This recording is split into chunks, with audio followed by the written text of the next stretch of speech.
No, but these people, they are working for the money. They has no clue, no single clue, no information of what IPOB, the capability of IPOB. They have no clue. Millions of people that has been radicalized and pregnant for Biafra. You don't want to joke with them. You don't want to joke with them because he who is down fears no fall. That is what we keep on warning. He who is down fears no fall. Ukraine. The West, they will go their propaganda machine everywhere. In I know the side of Russia. Again, the Ukraine need deal with this Donetsky. One ethnic group. Russia na agwa when wayo because ozie na ọ na-emezi na ihe a amen na nwere na uru na ọ ha na ayozi now we were ho ihe a their problem. We don't care, but we are informing the zoo that we are dead already, that we are down already. We fear no fall. That is the only thing I have to say for now. Welcome to today's edition of Radio Biafra HAUSA-SERVICE, coming to you through Radio Biafra London.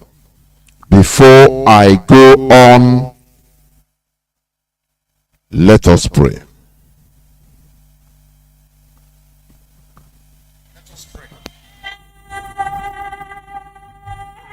For God in heaven, Almighty Creator of the ancients of the ancients, the maker of the heavens and the earth, who created everything that the mind of a living soul can imagine, but none created thee.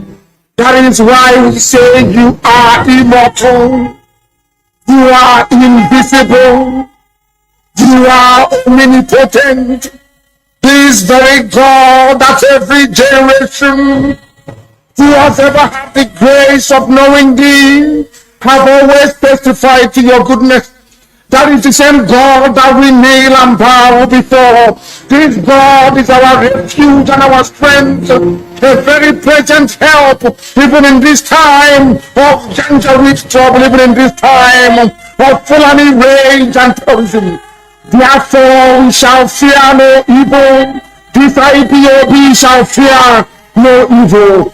Even if the whole world is against us, even if Britain intensifies their effort to cross this very light of hope in sub-Saharan Africa, even though they shake the mountains, even though the seas may rise, even though they may give all the weapons and ammunition to the Zoological Republic,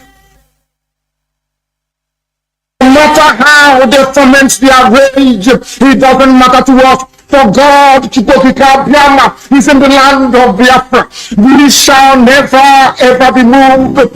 This God of the ancients will help us now and forevermore. For Biafra shall come, and this Lord of hosts is with us. Chukokika Biama, the same God of Jacob, the same God of Shadrach and Meshach and Abednego, this God that never abandons his people, this same God is our refuge, and we proclaim it unashamedly that this God that we kneel and bow before, we shall worship thee, for Biafra is your promise, your word is yea and amen. Instead of your word not to come to pass, heaven and earth will cease to exist. Upon this very hope we anchor all our belief that Biafra shall come in our time, and we pray that it comes this very year, that your glory may be made manifest in the lives of men, that we may kneel and bow before thee. Nyaha nsoro tuto na nsọpụrụ na ịja mma na ịbụ isi ala Chineke na nke pụrụ ihe niile. Otuto niile wee dịrị gị eze dị nsọ ugbu a ma ruo mgbe niile ebighị ebi. Ise.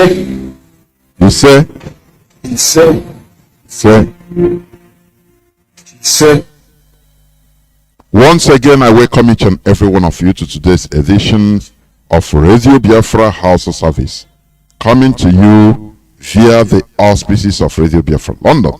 My name remains Mazi Johnathan Chinedu from Olo province of Biafra land.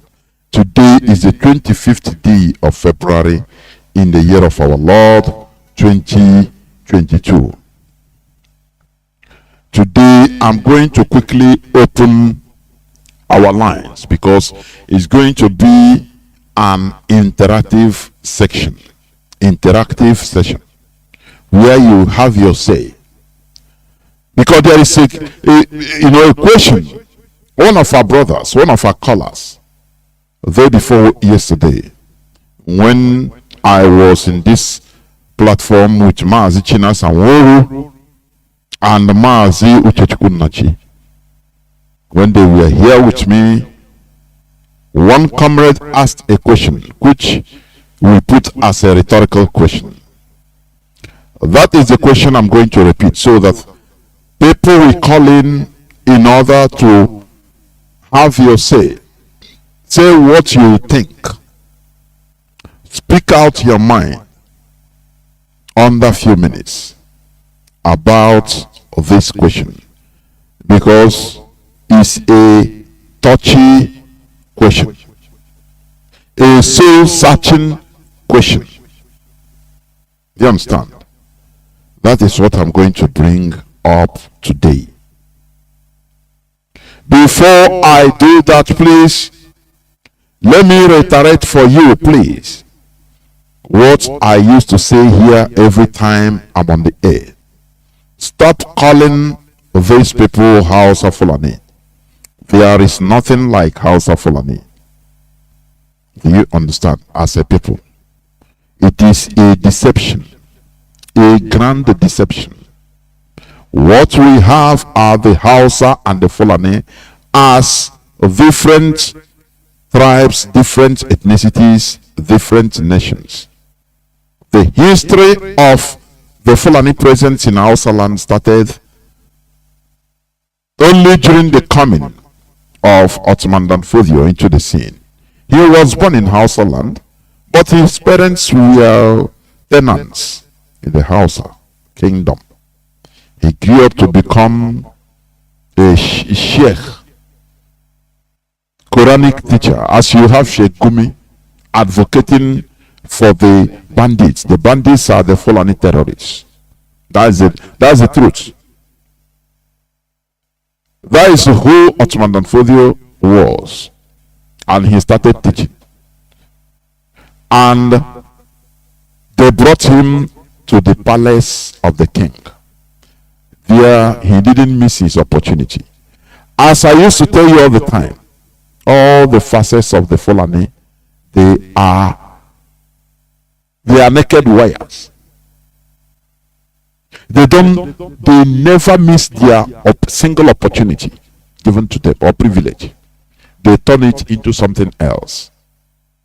This man had that golden opportunity to be teaching the people, so-called Hausa people, Quran, and he subtly manipulated their brains using Quran, teaching hatred against themselves, and they turned against their kings, against themselves, and slaughtered the Hausa, slaughtered themselves for them. In 4 years, the Hausa conquered themselves for Ottoman Danfodio, and he laughed. That action of conquering the Hausas for only 4 years, where he knew that in some African countries that the Fulani, it takes them sometimes up to a century to have a foothold somewhere, like in Futajelon, like in Medina, like in Senegambia, like in many other places in Mauritania. But in Hausa land, a very big, huge number of people. Big, very huge. On 4 years, he didn't raise an army. The people conquered themselves for him. That gave him the audacity that these people living in this part of the world are the most foolish, the most gullible, the most manipulable, people that are stupid. That is why he vowed that he will dip Quran in Atlantic Ocean. But have you proved him wrong? Don't you see what is happening in our land today? Don't you see how they are using Biafrans to kill Biafrans? Is it not the same thing? Is it not the same thing? The only place in the world that they can clear their people just for political position. The only place in the world. That is why more than 30% of slaves, transatlantic slaves in America, they are Biafrans. In the Americas, both Haiti, they are Biafrans. Biafrans. Because they betray themselves. They sell themselves just for money to be powerful in a society. They don't care. Even if everybody dies, that is not their problem. But we are here to change that trend, that disease. It will be in the question that we have to talk about today. In this interactive session, have your say. Before I come to that, I will go into things a little bit. Please stop calling them the House of Fulani. What we have are the Hausa as separate ethnicity, separate tribe, and Fulani as separate tribe. What they want to achieve in Nigeria is to corrupt the whole tribes in Nigeria, so that you have the Hausa Kanuri, the Fulani Kanuri, Fulani Igbo, Fulani Ijaw, or Fulani Edo, or Fulani Bachama. All the whole tribes will have Fulani, and they will come out to be the majority, and they will treat everybody as slaves. That is their long-term agenda. That is the Fulanization agenda. You understand? There is a very slight difference between Fulanization and Islamization. They are Fulanizing through Islamization. When they call it Islamization, it is also a deception, because other ethnicities, non-Fulani ethnicities that are Muslims, will be happy that, they will rally people. They know how to do it. They know the terms they use in order to rally others to their support. Once they got to their agenda, now they unleash their main real detailed agenda, even to those that supported them. Is it not what is happening today in the northern part of Nigeria? Those that help them to kill Biafrans. Biafran Igbos are the problem. They rally them round to kill Biafrans. Are they sparing any of them? Any of those tribes? They are even killing them more than division, divide and rule. That is the Fulani system. That is why Britain loves them, because they have the same modus operandi. Do you understand? They have the same modus operandi. When it suits them, they call, we the Northerners, in order to rally around other ethnicities around them for their purpose.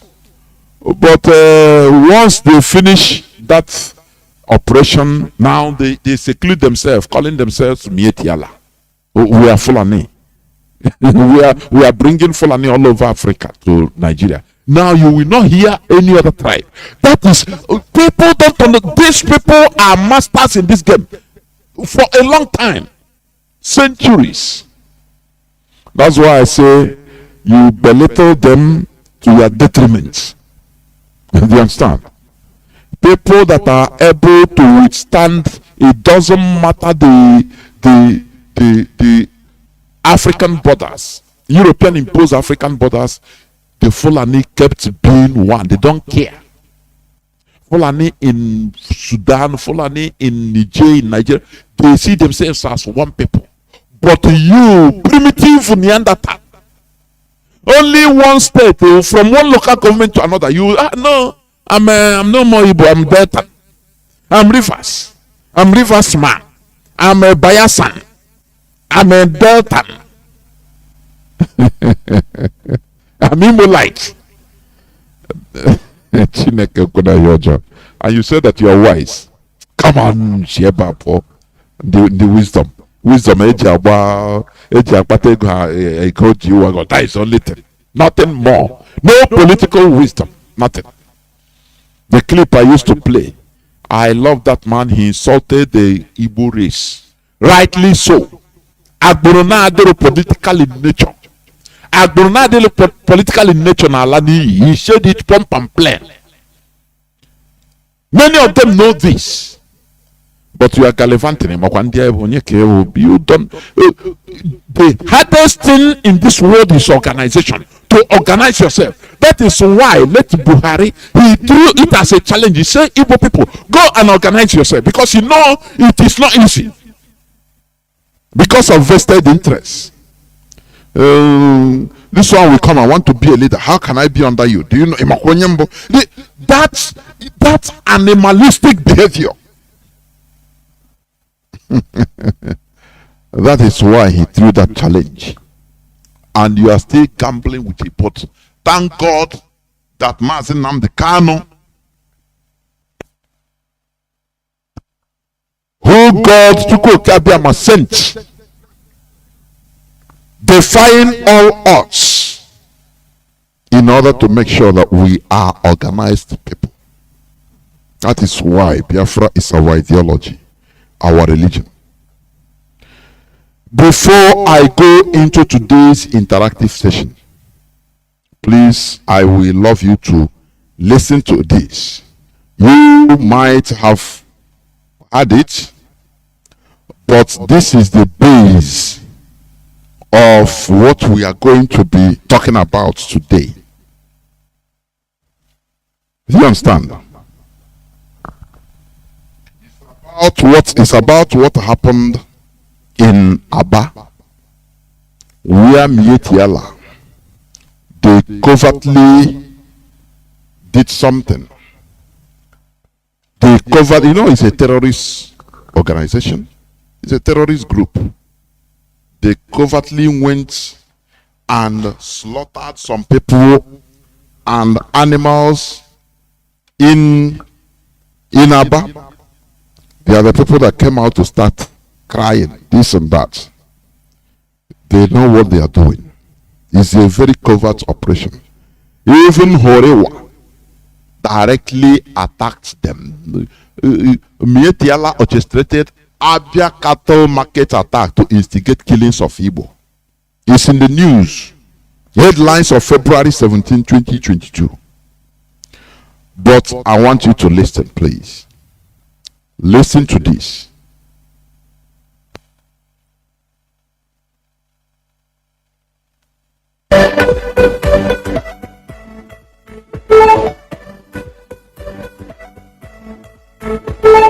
The Abia State Governor has called the community leaders of northern community leaders, and then had emergency meeting with them. After the meeting, he was there, and then he paid a relief for the 56 cows, which they taxed each of the 56 cows, one for 150,000, 56 plus 150 times 56, and then 35 goats, which they taxed for 20,000.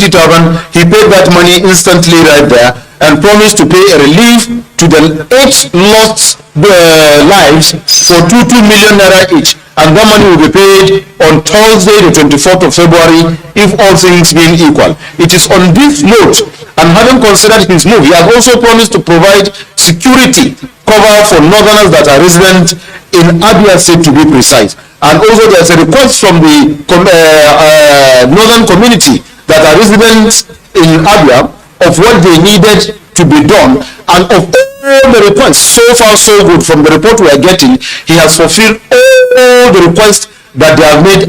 Work is ongoing as I speak, to you. For that reason, we ask our the northerners whom we earlier said they should return back home, and they were moving back home. We are asking them to go back and continue with their lawful businesses in Abia State and other eastern states. We are aware that about 76 vehicles moved from eastern state to southern state, that is to Lagos, in terms of relocation.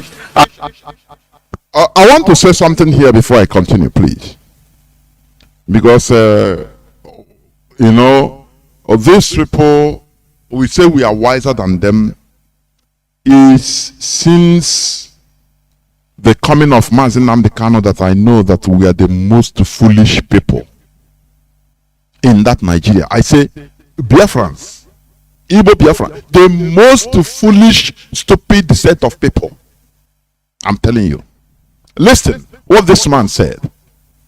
Is the caliphate, Mietiala, Fulani.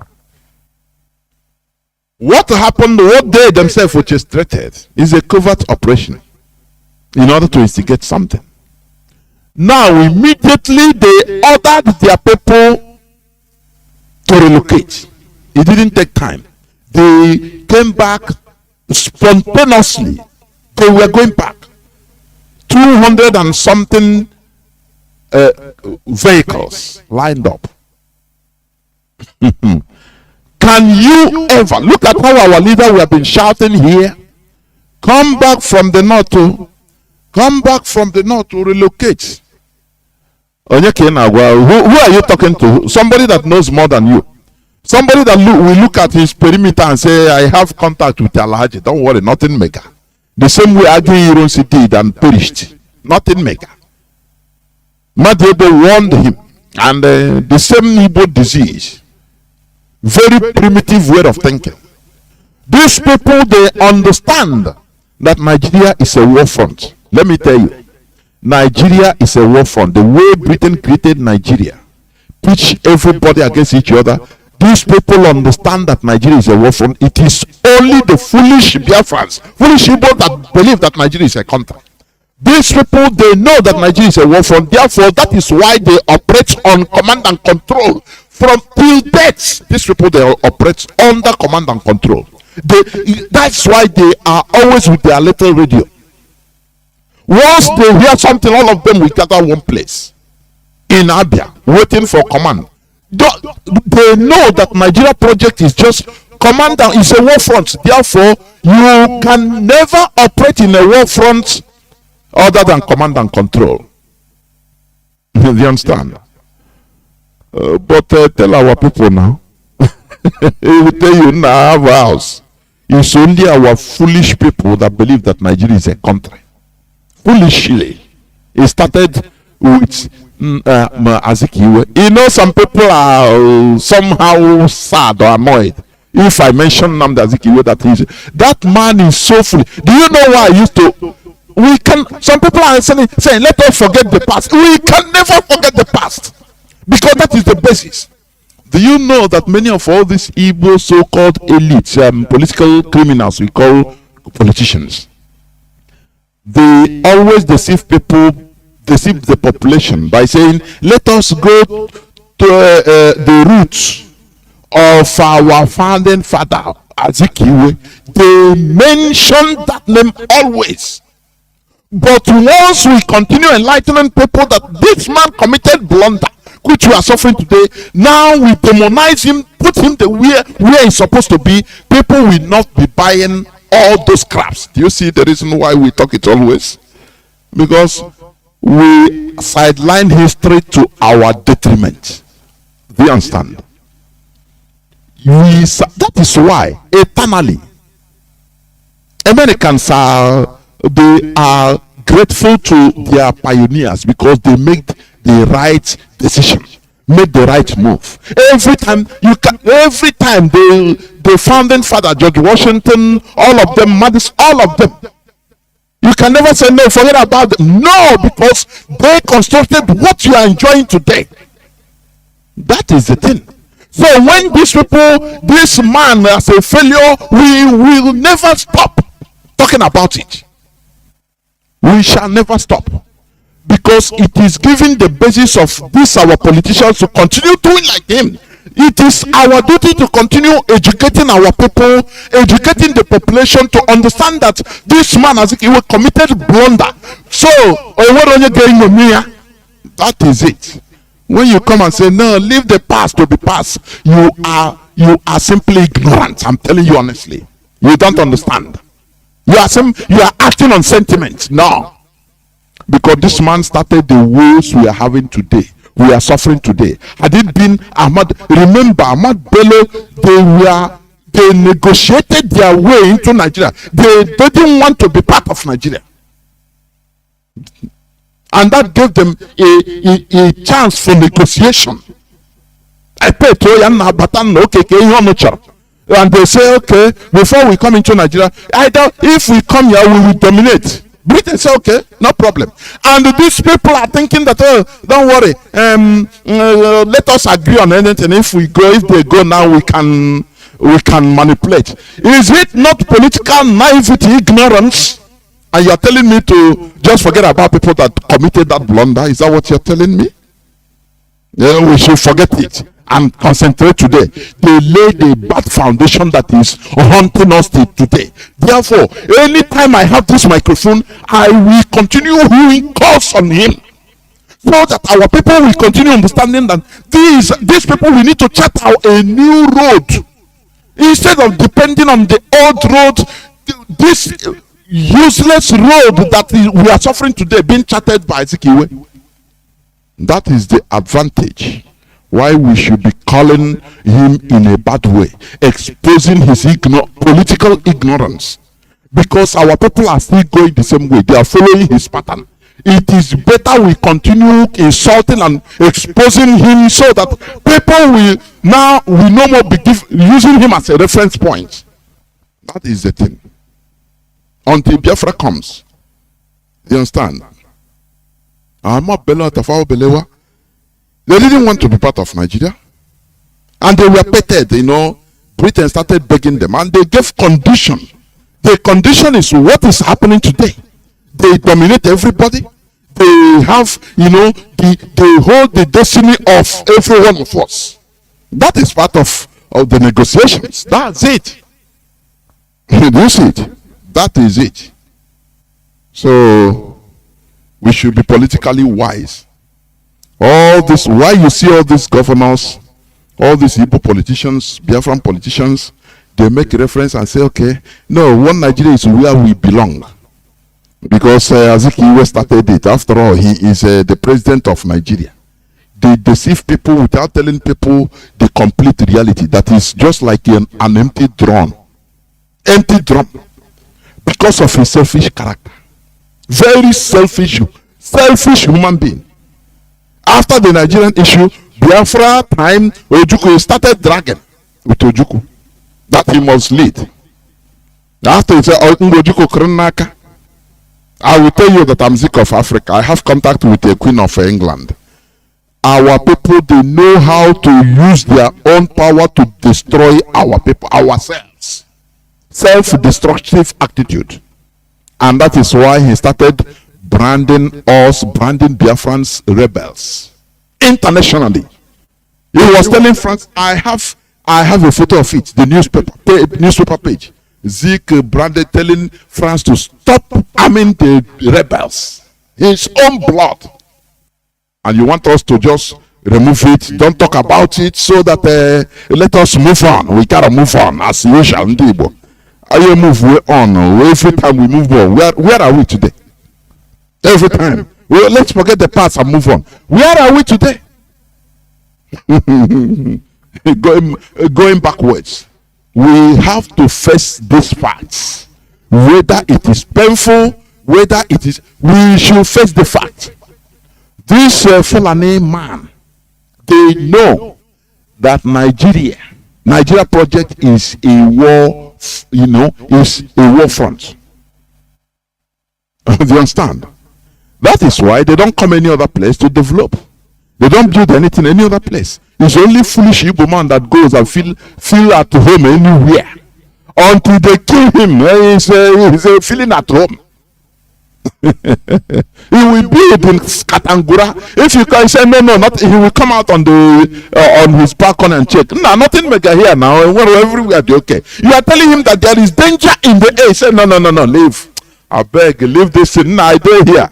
If there is anything, I will call Alhaji Bello. He will tell me. So there is the same way. That is what happened. A whole military officials, Biafra military officials, even higher ranking ones, didn't understand what is in the air, and they got slaughtered in 1966. People that had it, they looked down on it. As an Igbo man, the same thing. The same Igbo disease. Bakumi, we call Hausa Bakumi, but Igbos are the real Bakumi people. Now I want to hear them. Now we take Kobe Kainat and I have these people with propaganda. Nothing mega. And the people you are dealing with, they understand the Nigeria project. That is why they moved like one person with 200 and something vehicles loading to move away, because they know it's a pressure to the governor. Do you understand? It's a pressure. Do you understand? Now, can you do that to Igbo people? This one will tell you now, somebody, they owe me here. Are you going to pay me that money? You want me to go? For what? I won't go. They will ask, for what? People without common ideology. Until this Biafra, our leader has been teaching us to have an ideology that is Biafra, so that we focus on it. Anything they tell us, we know about, we do as one person. The same way the Fulanese are doing, so that it will be well with us. Let us continue, please. Continue listening to this man. And we've already requested those people that have moved in 276 vehicles to return back to the eastern part of Nigeria and continue with their lawful businesses. But we are also as well calling on the governor to continue to be proactive, and also for Anambra State governor to also take a leave from the governor of Abia State in paying relief to the 35 northerners that lost their lives in Anambra State. We are also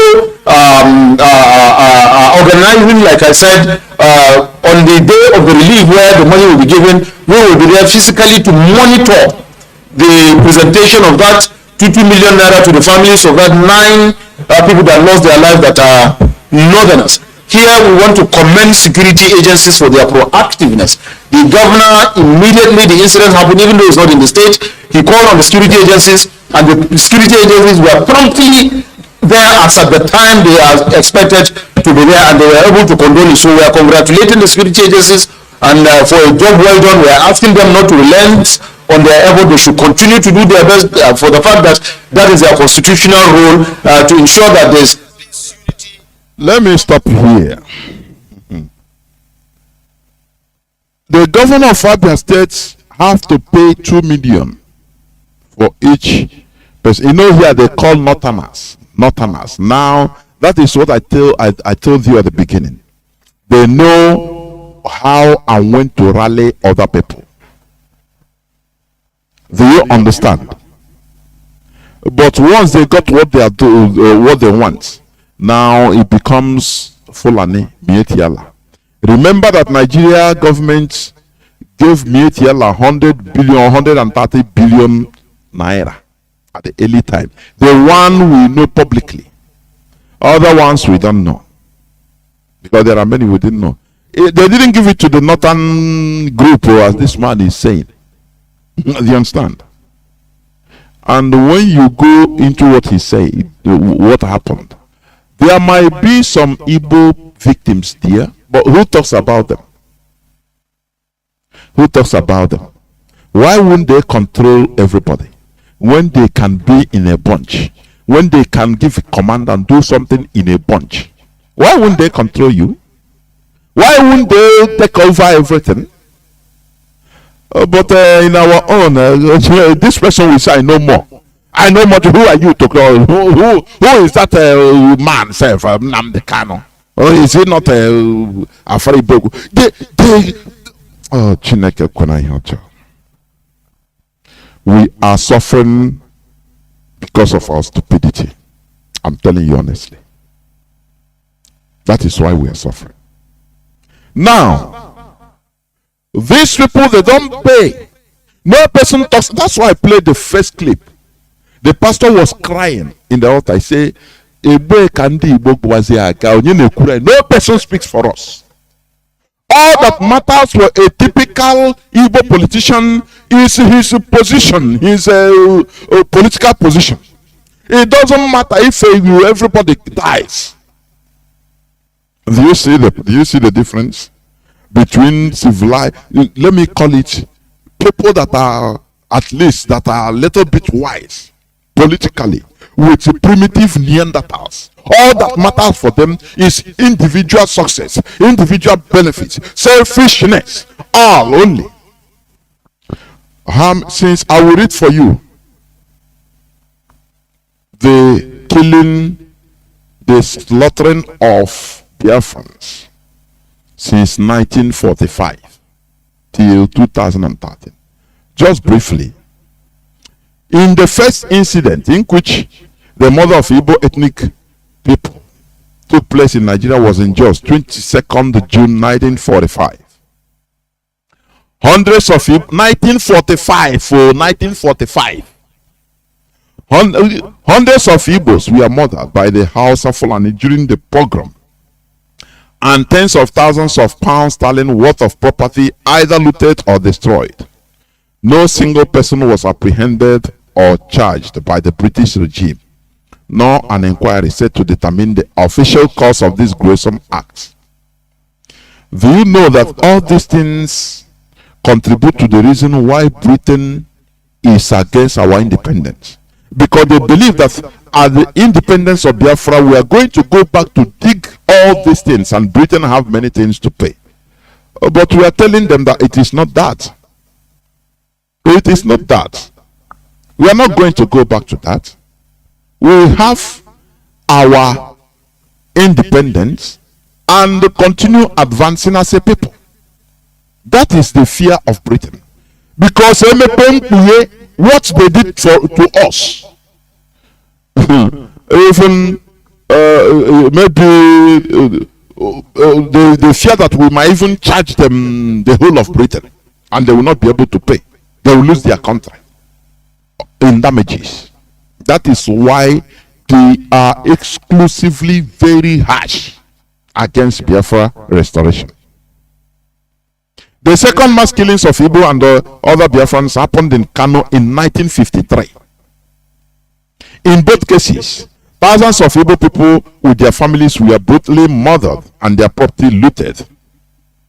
Between May and October 1966, more than 30,000 Igbos and other Biafrans were killed in northern Nigeria. And between October 1966 and June 1967, more than 100,000 were massacred. In some instances, pregnant women were killed, unborn babies pulled out of their wombs and murdered as well. Many of the victims were beheaded. All these things, no person talks for us. Then, from July 6, 1967 to 15th January 1970, more than 3.5 million, conservatively, more than 3.5 million Biafrans were killed in Nigeria Biafra war. And many civilians died mainly from starvation as a result of the federal blockade. Hundreds of Biafrans were killed again between 1993 and 1998 in northern Nigeria because of Moshood Abiola or Moshood Abiola. It's not a Biafran, no, but we are slaughtered because Azikiwe and the our so-called, what do you call them? The early people in this Nigeria project, they offered us as sacrificial lambs for the upkeep of one Nigeria. That is what the pact they secretly did. Because they believe that they will eat their cake and have it. Don't worry, when Britain go out, we will change everything. we are politically naive, ignorant to understand that these people, it is in their country you go to school, they are going to have influence. That is stupidity, I call it. Somebody like this supposed to know. He's supposed not to be ignorant, so we don't praise him. Because somebody very intelligent, educated fellow like that, he is supposed to know. And when Jigema say, oh, no, he's not supposed to know, he doesn't know, no problem. But this one, he's supposed to know. He's supposed to read the future. Because that is what he's there for.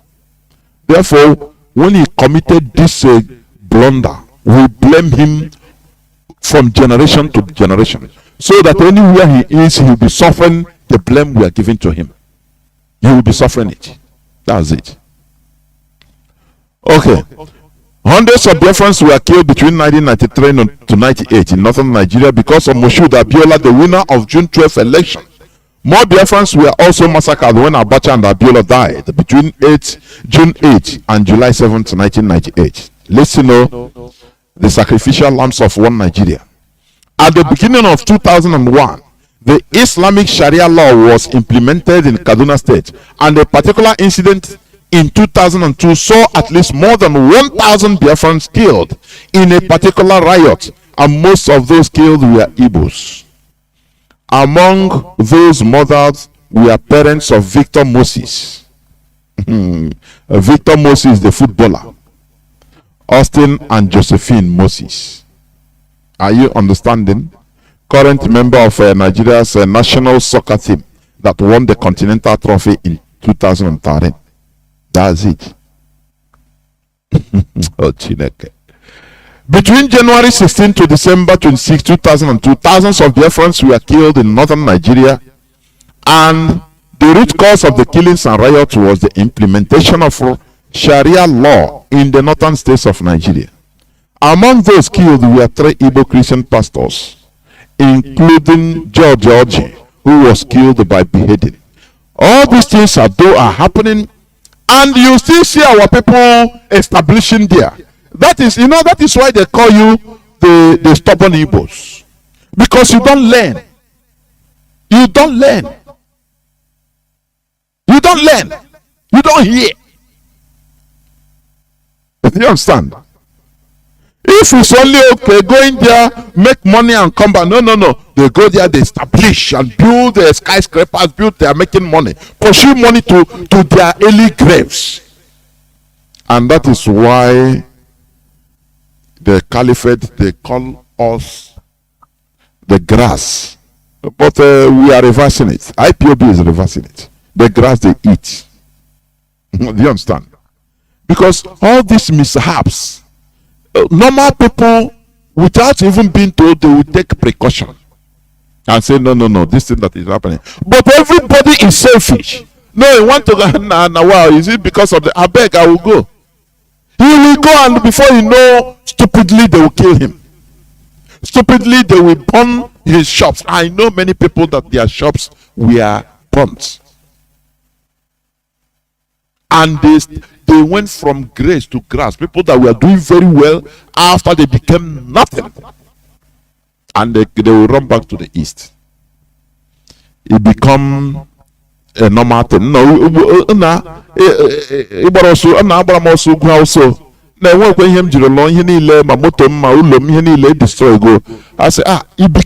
normal.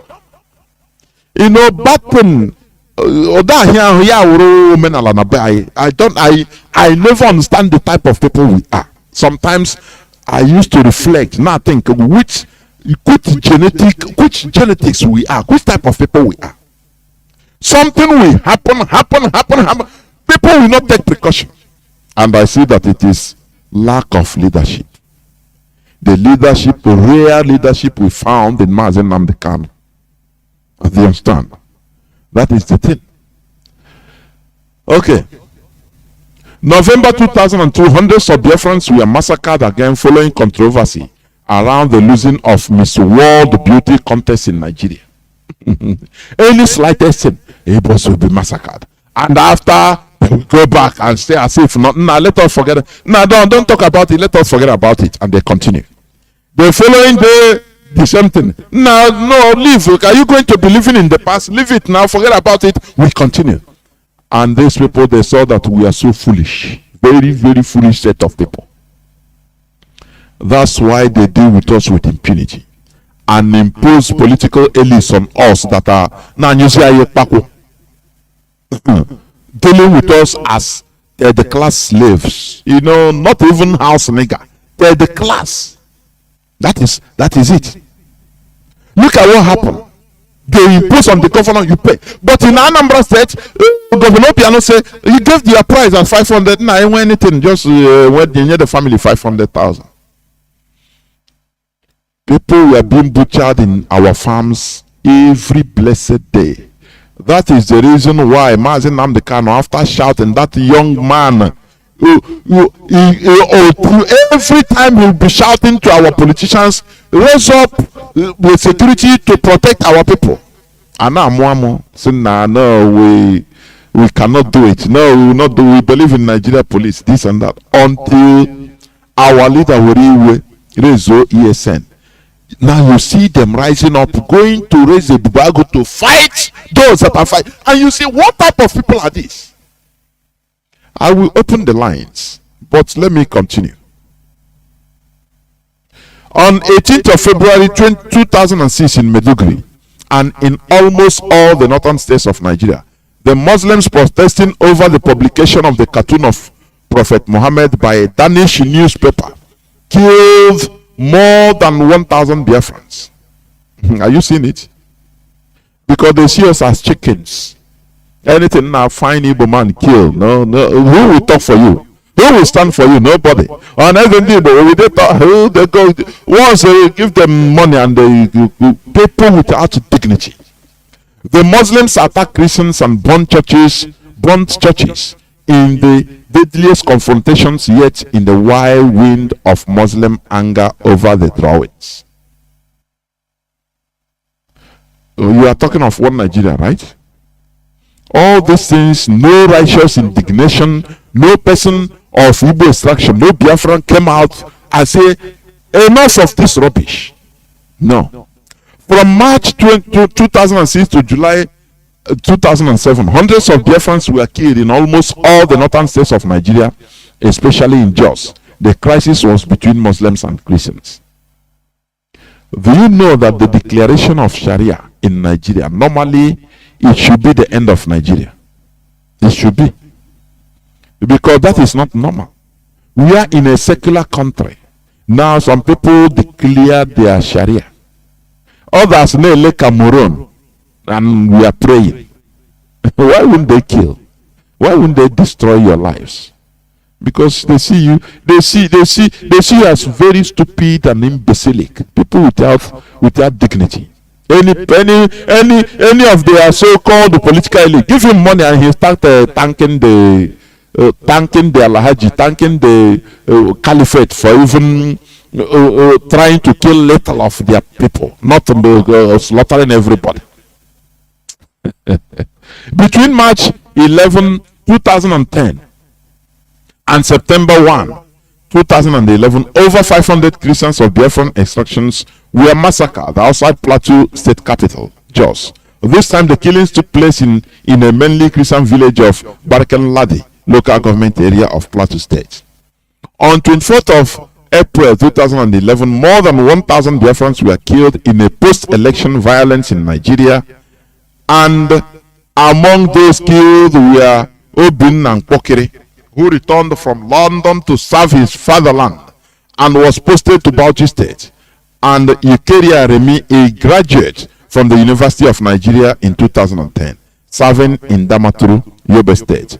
Muslim youths launched protests in northern towns and cities after President Goodluck Jonathan, a Christian from Biafra, was declared the winner of 16th April election, defeating northern Muslim Muhammadu Buhari, a former military ruler. Are you listening?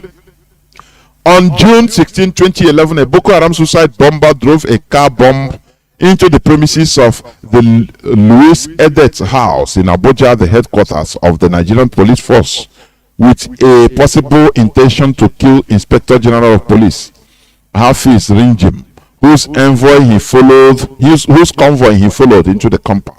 He was, however, limited by the concentration of security personnel within the entrance. The bomber and one Igbo traffic policeman were killed, though authorities said up to 6 people may have been killed. On 26th of August 2011, the Islamist group Boko Haram claimed responsibility for an attack in the United Nations building in Abuja, which left over 40 people dead, most of them Biafrans.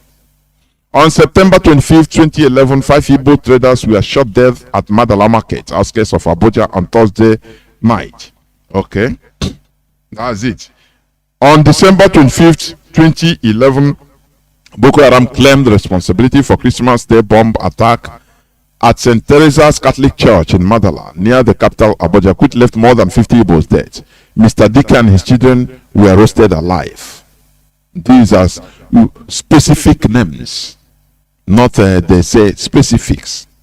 On January 5, 2012, more than 43 Igbos and other Biafrans were killed in Adamawa State, northeastern Nigeria. The first victims, 16 in all, were murdered on Friday night during a service at the Christ Apostolic Church, Yola, the state capital. 27 others, described as mourners, has been killed earlier on that day at Mobi by gunmen while they were meeting at the residence of another Igbo man who had been shot dead by Boko Haram Islamist terrorists. On January 11, 2012, Boko Haram terrorists shot dead 4 Igbo men who were believed to be fleeing violence torn Meduguri, residents said. On Monday, January 16, 2012, members of Boko Haram terrorist group again shot dead 5 Biafrans in their homes in Meduguri. These people, Ilanya na Meduguri today, I get Igbo people that are there. Now saying nothing mega. Oh, Chineka. Oh, God Almighty. On 21st January 2012, at 2:55 GMT, more than 250 Biafrans were killed in a series of bombings and attacks by Islamist zealots in northern Nigeria, city of Kano. On 16th March 2012, Mr. John Nubrim was visibly traumatized after fleeing the northeastern town of Meduguri following attacks by the terrorist group Boko Haram. According to him, only God knows how I escaped from that Meduguri. The bomb was over. They burned my shed, all my property, all my things are there, said the young electronics trader, before letting out a short scream. My parents, my brother, and one of my sons died there. This person, if you are telling him before, run away, leave, how can I leave my goods? Are you going to give me what to eat? That is one thing. Our people are stubborn, the kind of stubbornness, it defies understanding. I'm telling you. Look at how they Fulani, how they left as one person, because they know it is command and control. Nigeria project is a war front, so you act on command and control. What Mazi Nnamdi Kanu has taught us under IPOB, and you see people that knows more. They know more than everybody. I now can look at the list, how they have been killing us. How can a set of people be suffering this and still you tell them they are still there now? Saying now he got better. We want presidentship. How can? Is it not? It's only a tree that will say, "I will cut you." It will stay there. Any other thing, even snake, he run. He will run as a living animal. But our people are different. We are different species of human being. Species. You tell them I'll kill them, they will stay laugh. I will throw all of you into the lagoon. They laugh and give him them KBSC. And you say, what type of people are these? Until they see the thing coming, happening, you see them running and dig out our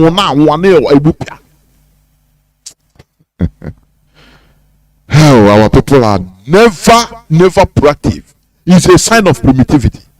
Look at our markets burning. We have been encouraging people, marketers. You know how, if you contribute 100 naira per shop, say in one market in Onitsha in Aba, do you know how much it will be? You will get fire service equipment. You get a house for it. Be paying people that are working in it. That is why our people are not organized. Our people are not organized. Do you know there is one documentary I watched? There is this island in the Pacific, very little island, but very beautiful. They say it doesn't belong to any country. White people just settled there. Knows in the middle of nowhere. And do you know what happened?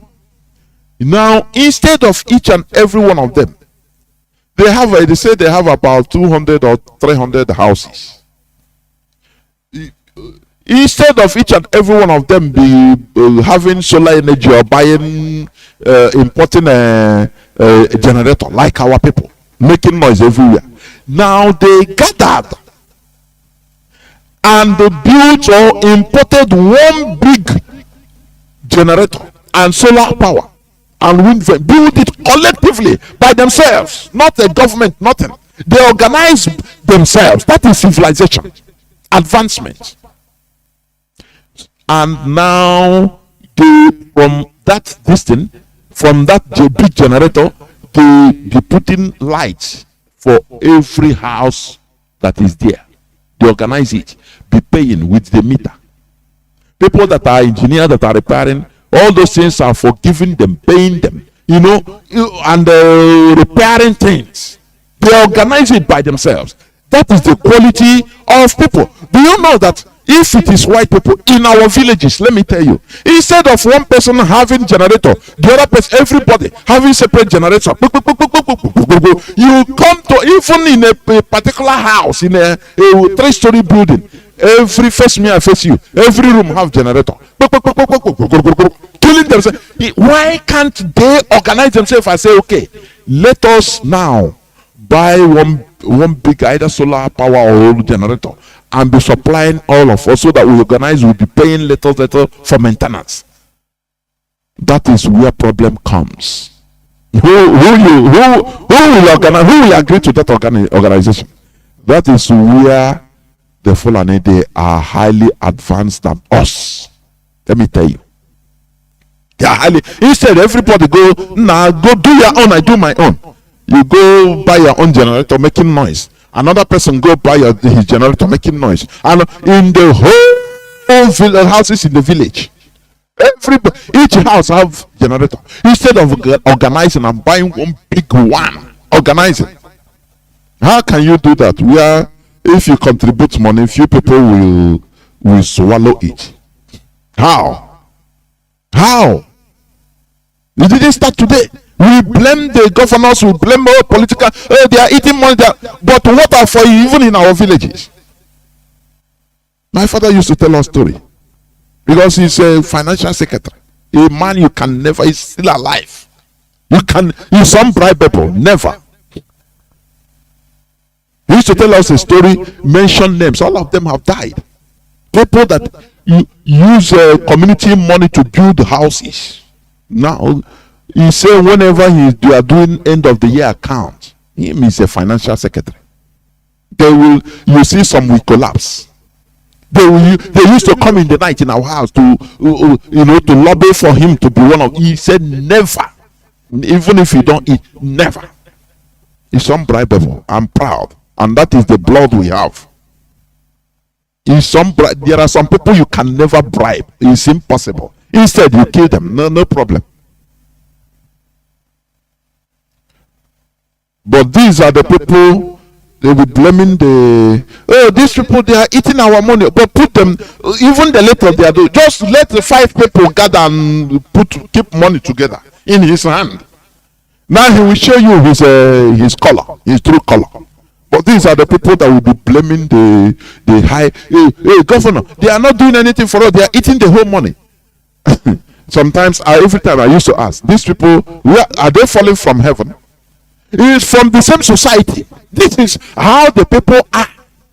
Bring any person from down to up, he will do the same thing. Because this is the character, the common character of the people. That is it. People without dignity. I will continue reading. On August 2, 2012, Boko Haram terrorists attacked a church in Okene, Kogi State with guns, killing so many Igbos. On the same day, improvised device, IED, improvised explosive device was discovered in another church in Lokoja, Kogi State, which exploded and killed more than 20 Biafrans. On Monday, 19th March 2013, the whole world woke up to the sad news about the explosion of 5 luxurious buses by Boko Haram at Sabongari area in Kano State, Nigeria, killing over 250 Biafrans and maiming several others, mostly Igbos. On Friday, May 24, 2013, at about 7 p.m., Kano Police Command Public Relations Officer ASP Majiya confirmed to 247 Reports.com that unknown gunmen believed to be Boko Haram terrorist group struck the Koma Asabe area of Kano and shot dead 2 Igbo businessmen, a vulcanizer and an electronics dealer. Both victims hailed from Soka, Enugu State, and were identified as Ibe Ugwanye, 30, vulcanizer, and the AK Osita Joseph, an electronics dealer, 35. A dark cloud of mourning enveloped the Ezinhe Omoeze kindred in Oga community, Aguata local government area of Anambra State, as the people awaited the return of their kinsman, Mr. Nnamdi Ezebuala, whose 3 children were killed in the latest Boko Haram bombing incident that occurred on July 29, 2013 in Sabon Gari, Kano. On September 2, 2013, gunmen on the rampage swept through 3 states of Borno, Kaduna, and Plateau in northern Nigeria, killing more than 50 Biafrans. On September 3, 2013, more than 5 Christians of Biafran instruction were forced from their vehicles on Jos and executed in a ditch in the latest attack by Boko Haram group. Abuja, Friday, September 20, 2013, 12:32 p.m. At least 7 Biafrans were killed by the terrorist Boko Haram in capital Abuja. 28 September 2013, Boko Haram terrorists bombed 3 banks and killed 4 in Kaduna heavily. Early this year, 2013, hundreds of people of Biafran extractions were physically deported from Lagos. That's it. These are the ones that are recorded. From that time till today, it's still happening. And it is the same people. One people.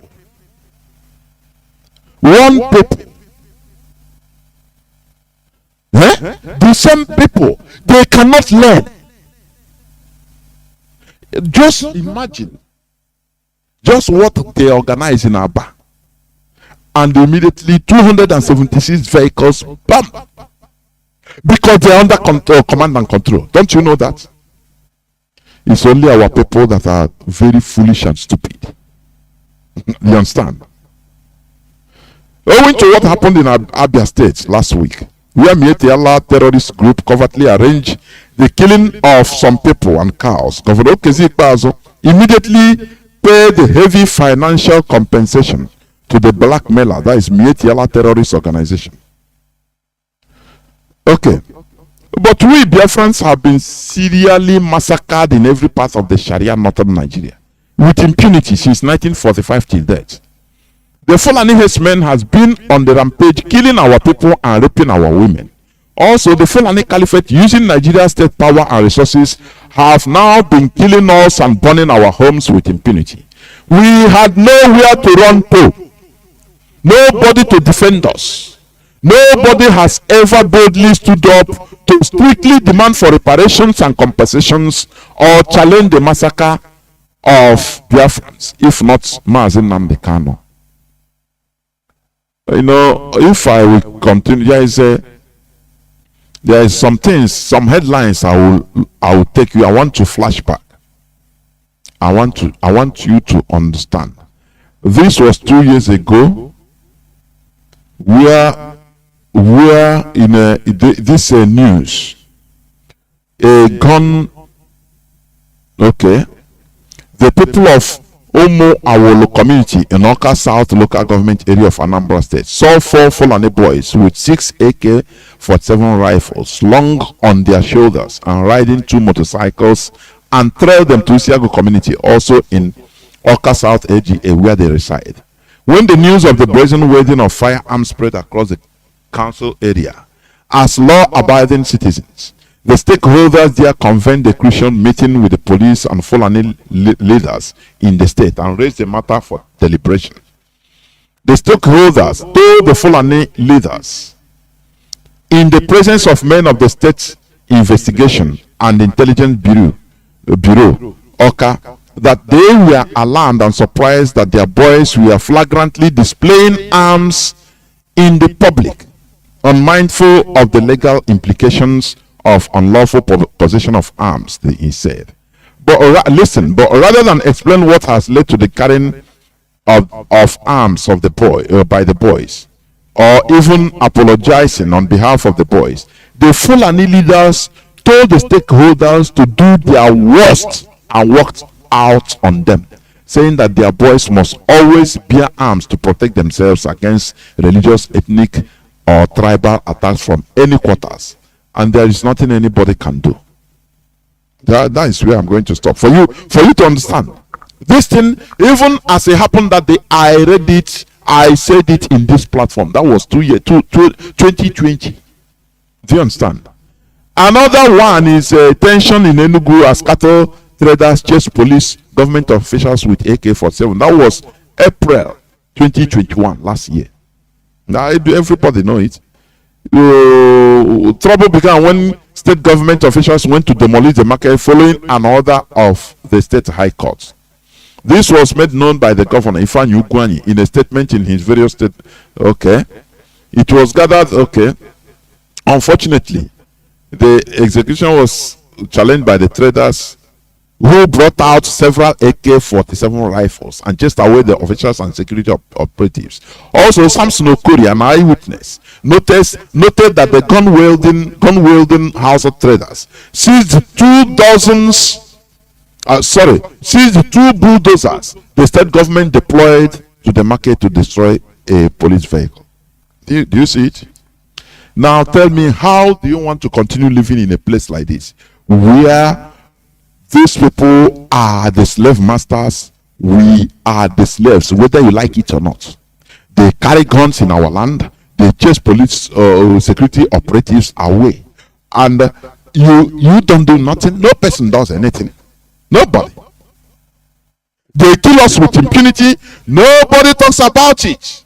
They beg and beg and beg, and they want us to continue living this type of life. Don't we have red line, for goodness sake, that there is a level we cannot endure?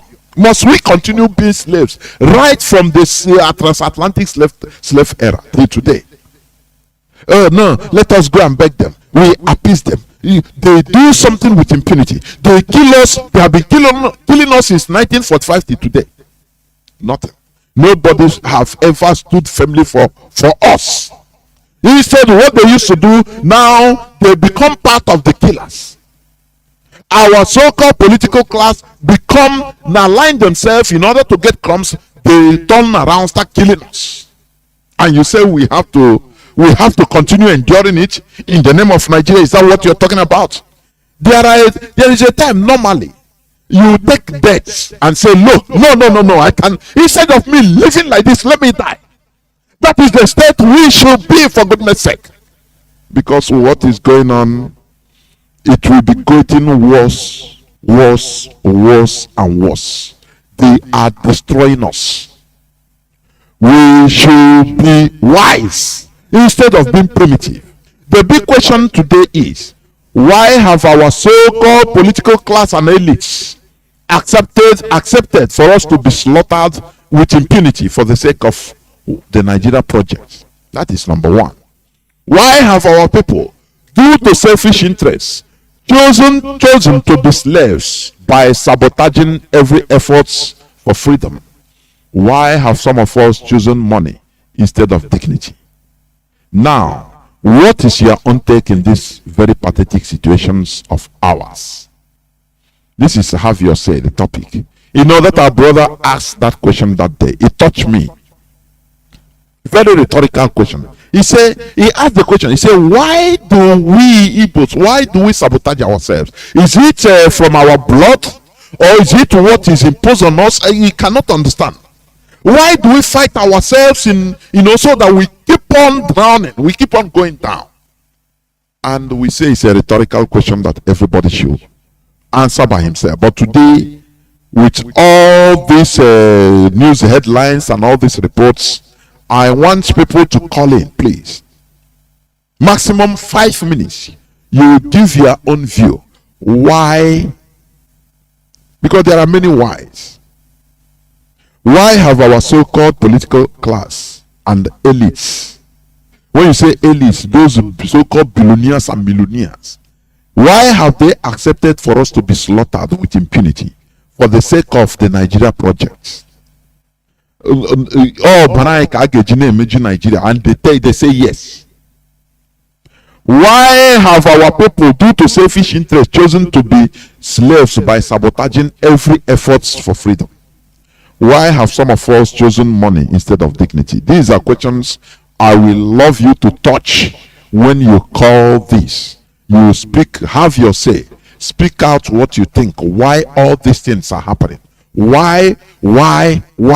They kill us. Look at what happened in Aba. They translated it. It's a covert operation. But they are the people that came and imposed on governor that, look, you have to pay this. And the man was fidgeting and he had paid everything. But no person, we have nobody.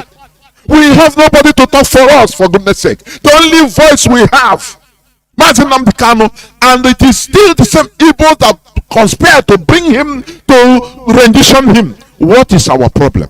That's a big question. What is our problem? What are we suffering from?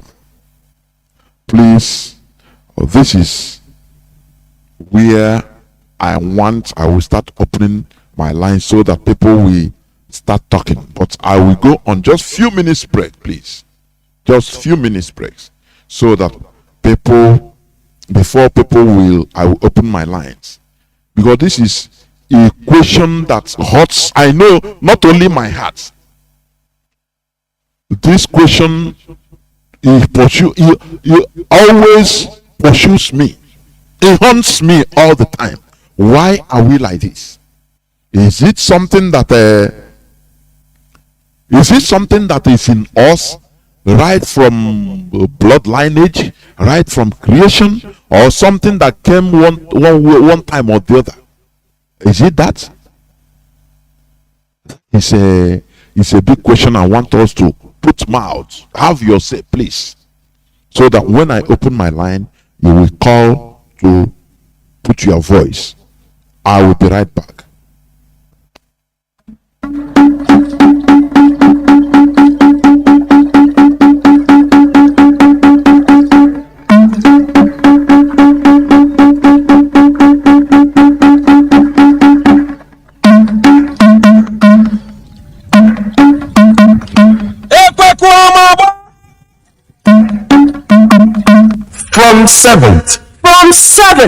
From 7th April 2022, the selling and eating of nama, also known as cow meat, is forbidden in Biafra land.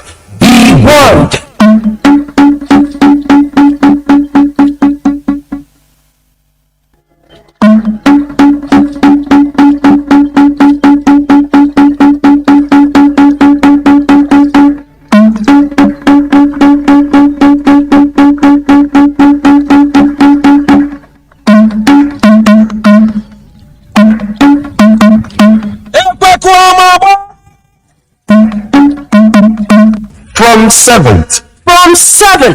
From 7th April 2022, the selling and eating of nama, also known as cow meat, is forbidden in Biafra land. Be warned.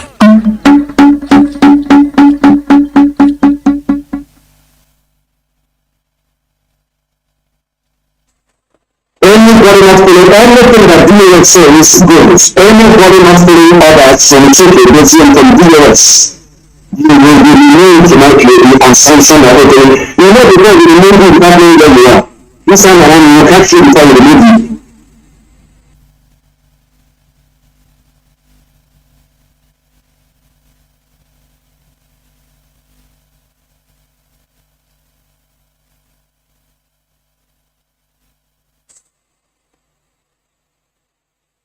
Everything that says is what goes. This meter is saying cancellation committee the song, you must listen to him and do as he says. He is our deputy head of directorate of sales, led by Mazi Johnathan. They are the highest decision-making body in Nigeria. If that is difficult, then now refer it to me. You understand? Everything they ask, if they call you on the phone, you don't tell their call or your days of head, and you don't believe what you see and what you ever, and you don't it. When you run the discipline movement more than anything, it's highly discipline more than anything else in the world. It might be that's the only thing we have. That is it. We are able to deceive the sea and the say the sea is used on one thing, that is discipline. If you know you cannot work for every living you do that, and then the summer, one day your judgment will come. You find that this having a living, this having time you are not happy to you are swam in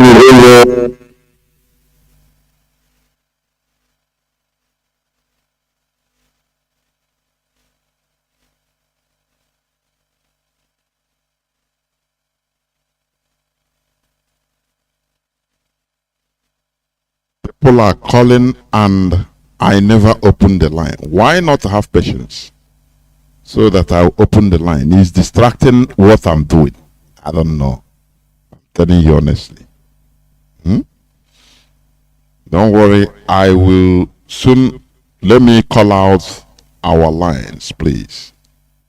Let me call out our lines. Our lines are now open. Our lines are now open. Our direct line is +1 213 328 6224. I repeat, +1 213 328 6224. Our WhatsApp and Signal line is +61 405 142 547. I repeat, WhatsApp and Signal lines or line, because it's the same. +1 +61 405 142 547. You can now call us and have your say. Put your voice in order to answer or answer this question the way you think. Why is our people, why are we like this? I have a first caller on direct line. Welcome to the program. Mazi Johnathan. There, welcome to the program. Mazi Johnathan, there were my brother for a long time. I am trying to get you online, but the line, the calls coming is too much, so some of the times I cannot get you. You have gotten through today. Say something. I want to appreciate people for all the good work your people are doing for us. I always follow your program. Always follow Mazi, I love you, Akitas, and you all are making us happy whenever we are listening to Radio Biafra. So, my view to this question you asked us this evening is this. You know, most of the time when I look into this is our political elite are doing, I find out that these people, they are not with their senses. Because before you enter the position, Fulani will take you to Sokoto. They will go there and initiate them, do kind of evil upon them. So that these people, when they come, they will never behave like Igbo man. That is why you see all this problem between our political men. That is why you see all this wickedness, killing people, shedding blood, using our youth. Mazi, I don't know, you are using direct line, but if I may ask you this question also. If you talk about our political elites, that is the one on top, the ones on top, governors and senators that, when they enter there, they turn to another thing, they take them to, okay. What about in our villages? People that can sell their own brothers, just, you know, people, oh my goodness me, that's why, it cuts. That's why, you know, it's on direct line. Now, I know you are listening, but any person that can also, because when we blame these people on top, what about the grassroots level? People that you can give money, use money, entice them, and they sell their brother. What about people that can, I'm talking about in the grassroots level, in the village level, whereby in the village maybe they saw the truth. But because of in the night, the other person have money more than the other person is the real owner of the land. He doesn't have, he's not up to do wealthy like that. Now this person will use money, go in the night, go give them. And when you come out the following day in the Nama, now people will start lying because they have taken bribe. Those people also, did they also meet the Sultan of Sokoto, please? I want people to also put in the, because when we blame the top people, what about the lower people? Please, let me pick this call on WhatsApp. Caller on WhatsApp. Can you hear me? Caller on WhatsApp. Mazi Nnamdi, can you hear me? Mazi Johnathan on WhatsApp. I'm on. Sorry. Yes. Go on. Okay, good evening, Mazi. Good evening, Mazi, your question is your questions and millions of why are the reason we are in the situation we are today. Mazi, this why has a historical track. You know, our people. You finished it. You just gave this operation for people just to deliberate on, but you have finished why all these whites are here. You see, we haven't had any ideology. I mean, contemporary, in this our contemporary living, we haven't had any rigid ideology. And once a people doesn't have any ideology, you can be easily swallowed or carried away. Everybody is on his own. There is no central leadership. Those we have in the center are selfish and bought over. You know, there is a point I want to make this evening on the Igbo sabotage and betrayal. Mazi Johnathan, this is not about Igbo thing. This is about human thing. I'm not trying to give up our own people because they are into it. No, but what I want to emphasize here is it is not about Igbo thing. The instance I will give is just exactly what is happening as we are speaking now in Ukraine. The president they have there is as well a replica of what we have in Imo State today, like Ozodimma.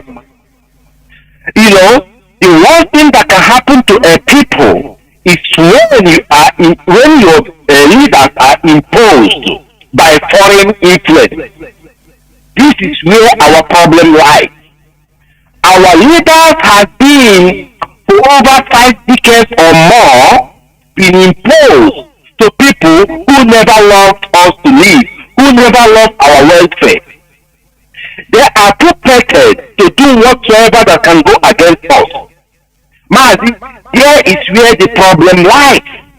It has nothing to do with Igbo. It has to do with because we have no centralized power, no centralized command. Everybody is on their own. So everybody can behave as they want. And the people who lead you are being influenced from your enemy. So what do you expect, man? This is the reason those who are against IPOB are the worst people on earth. But I do not also blame them because they are ignorant. Do you know that there are so many millions of people in Nigeria today who love the way Nigeria is? They say it's the best place to be. Just because they can feed themselves and have free gear. But when you are living in the Western world, when you see life, you know that they are ignorant.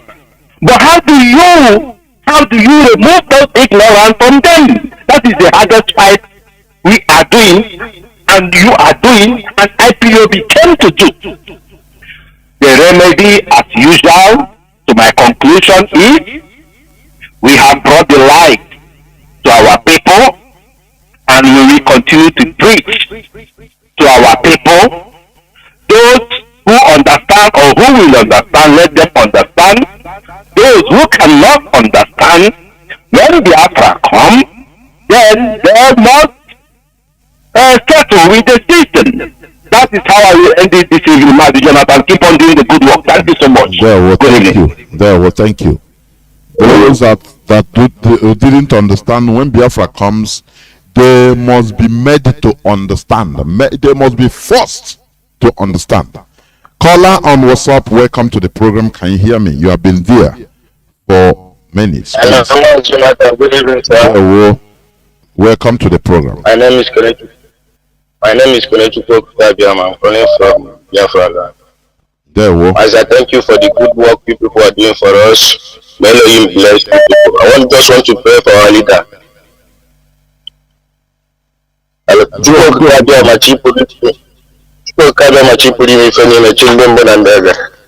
Father King, we thank you for our leader that you have brought to us to come and lead us to the promised land. Father King, may you guide him.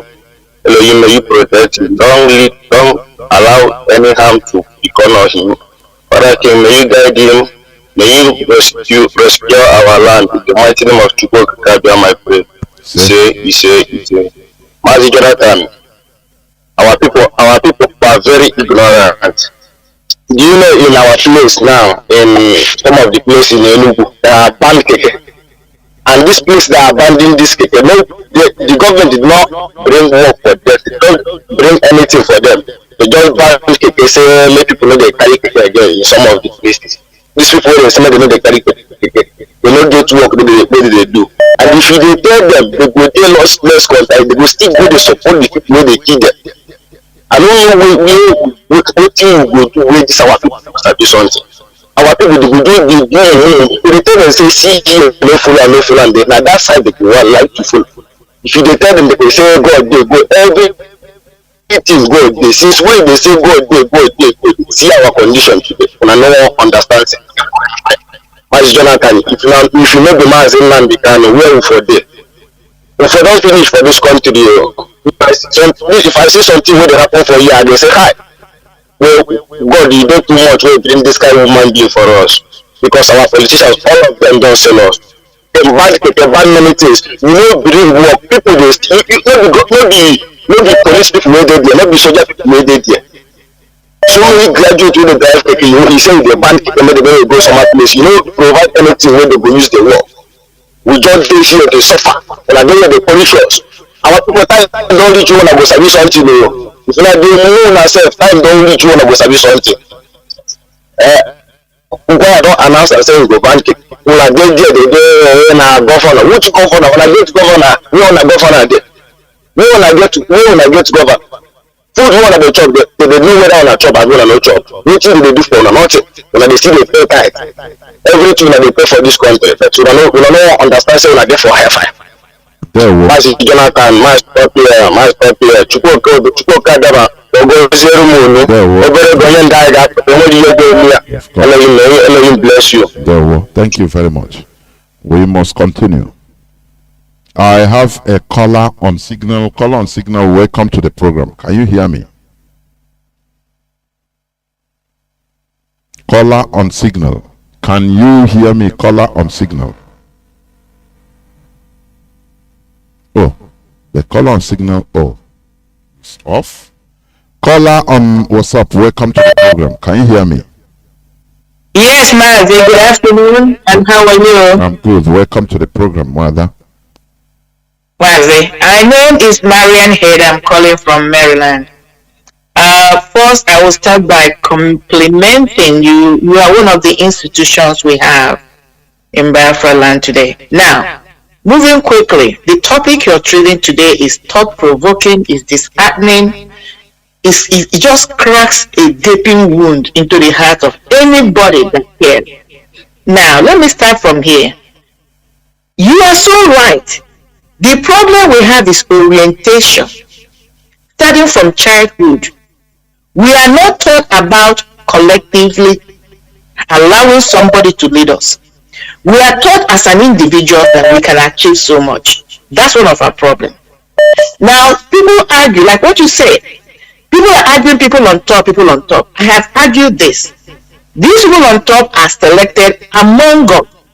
So whatever behavior they experience means that is the majority of the population. That's how we behave. Because if we because it's not good. Each time we select somebody, he or she gets even worse. And we are selecting them from among us. So this is who we are. So the area we begin to accept that this is who we are and it's not good, it is detrimental to our own existence, we begin to make a change philosophically and psychologically.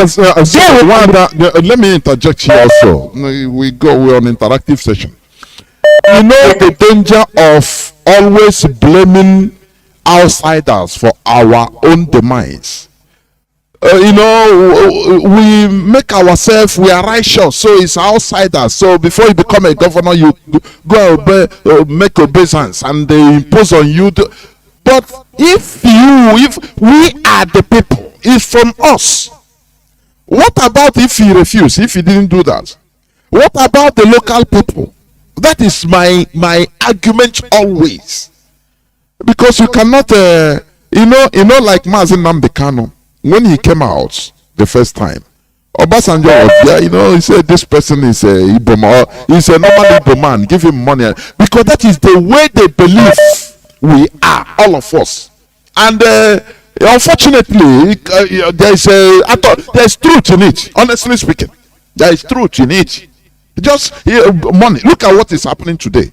Even in people that call themselves freedom fighters. So, but he got the surprise of his life when they promised our leader to do it, and he refused. They said no. Whether this is not an Igbo man. So this thing, I completely agree with you also that orientation is one of the causes. Go on, please, one other. Go on. Yes, sir. Yes, sir. Because according to the Western, we need to accept this. Because even here, you need the elections. These so-called politicians, they don't go out to rig the election. It is us, the same grassroots, that will go to be the one to carry the ballot paper, stop the ballot paper, because they have collected 1 or 2 naira. Now, talking about the topic you treated today, the Mietiala, what happened in Abia State? 270 lorry load moved. 276 undetected. Nobody went and told either the Biafrans or told the military to go and relay them on the way. Look, think back what happened. I think it was the first court hearing of Nnamdi. Some of those people that went, they were reported by some of us and they were kidnapped on their way going home. It was some of us that did it. So now, another question you ask yourself, how did these Mietiala people, this number of vehicles, how did they get their information when they were asked to go and when they were asked to come back? I'm saying this because it goes back to the argument I made 2 days ago. When somebody was talking about our AFM is not working, they come on radio, it's not working, it's not working. How do these people get their information? It was not announced on any radio that I know. At least public radio. It was not announced on FM. It was not announced on the channel television. But they have their own. That's why you see them carry their radio everywhere. Look at those that call ourselves freedom fighters. People don't even want to download the app or buy little data to get information. Wada, do you know that many of us, even principal officers, unfortunately, even abroad, living outside the zoo, they have outgrown listening to Radio Biafra. I'm telling you honestly. Many people. That is the point, because we don't. Now, what are you going to tell me? We have listened to now. What are you going to tell me? Please go on, please. That is the argument. That is the argument. We don't want to be under anybody. Do you know why they were asked to go back? Because when this thing happened, their authority or the military told them leave. Everybody left. But if it was us, somebody would have stayed back to say, you know what? Now everybody is leaving. I'll be the only cattle seller. I will make more money. That's how we think about me. How much I can make. Do you know how long people have been, Biafran movement have been asking people relocate to the south? How many people are relocating to the south? They will tell you we have property in the north. But when the crisis comes, they start calling us again to come and help them. Even today, I heard somebody on radio talking about you. I think it was I. Peters telling somebody, making an announcement that all Biafrans in Ukraine should go and register. If you're not a registered member, go and register. In my head, I said, no. If you have never been a member of Biafra, you need to register. You cannot come in because of this Ukraine crisis. If we want to help you, we can help you, because this is going to be an opportunity for saboteurs to infiltrate. Yes, exactly. That was not a good call. If you have not been there and contributed, you cannot be. We may help you as Biafrans, but not coming in and register at this time. It is not a good call. Now, if I start talking from now to tomorrow, it's going to be a whole lot. But what I'm trying to say that we need to soul search ourselves. We are our problem. Look at Mietiala trying to save his own people. But in our own case, it is our own government that are calling the military to slaughter us, and we are the ones pointing fingers at each other. There was another, I'm going to end at this. There was another news I saw today that putting heat on APC air travel business because he refused to wait for one of the airliners. He refused to delay his aircraft. Now they are putting heat on him. But our so-called Ohanese went to Abuja and they were left outside under the sun. Did anybody raise any alarm? No. Even themselves, did they even cry and say this was not good? They didn't do that. It was the Biafran that were saying, you disgrace our Ohanese. Those Ohanese were happy. Was it not after that one of them came out and said, we are begging for president? When you have made yourself so cheap, why will anybody respect you?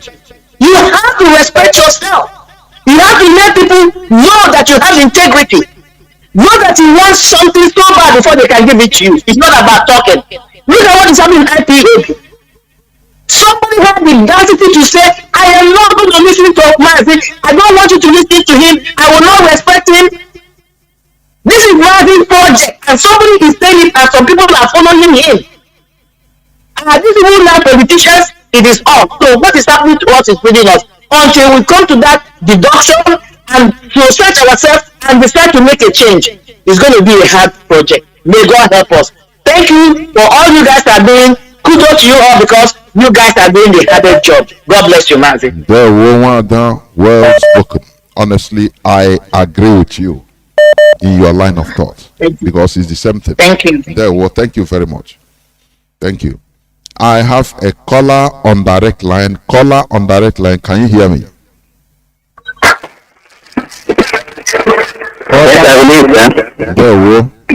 Welcome to the program. Can you hear me? Yes. The whole world is hearing you. Thank you so much. Thank you, dear son. Thank you. I feel this.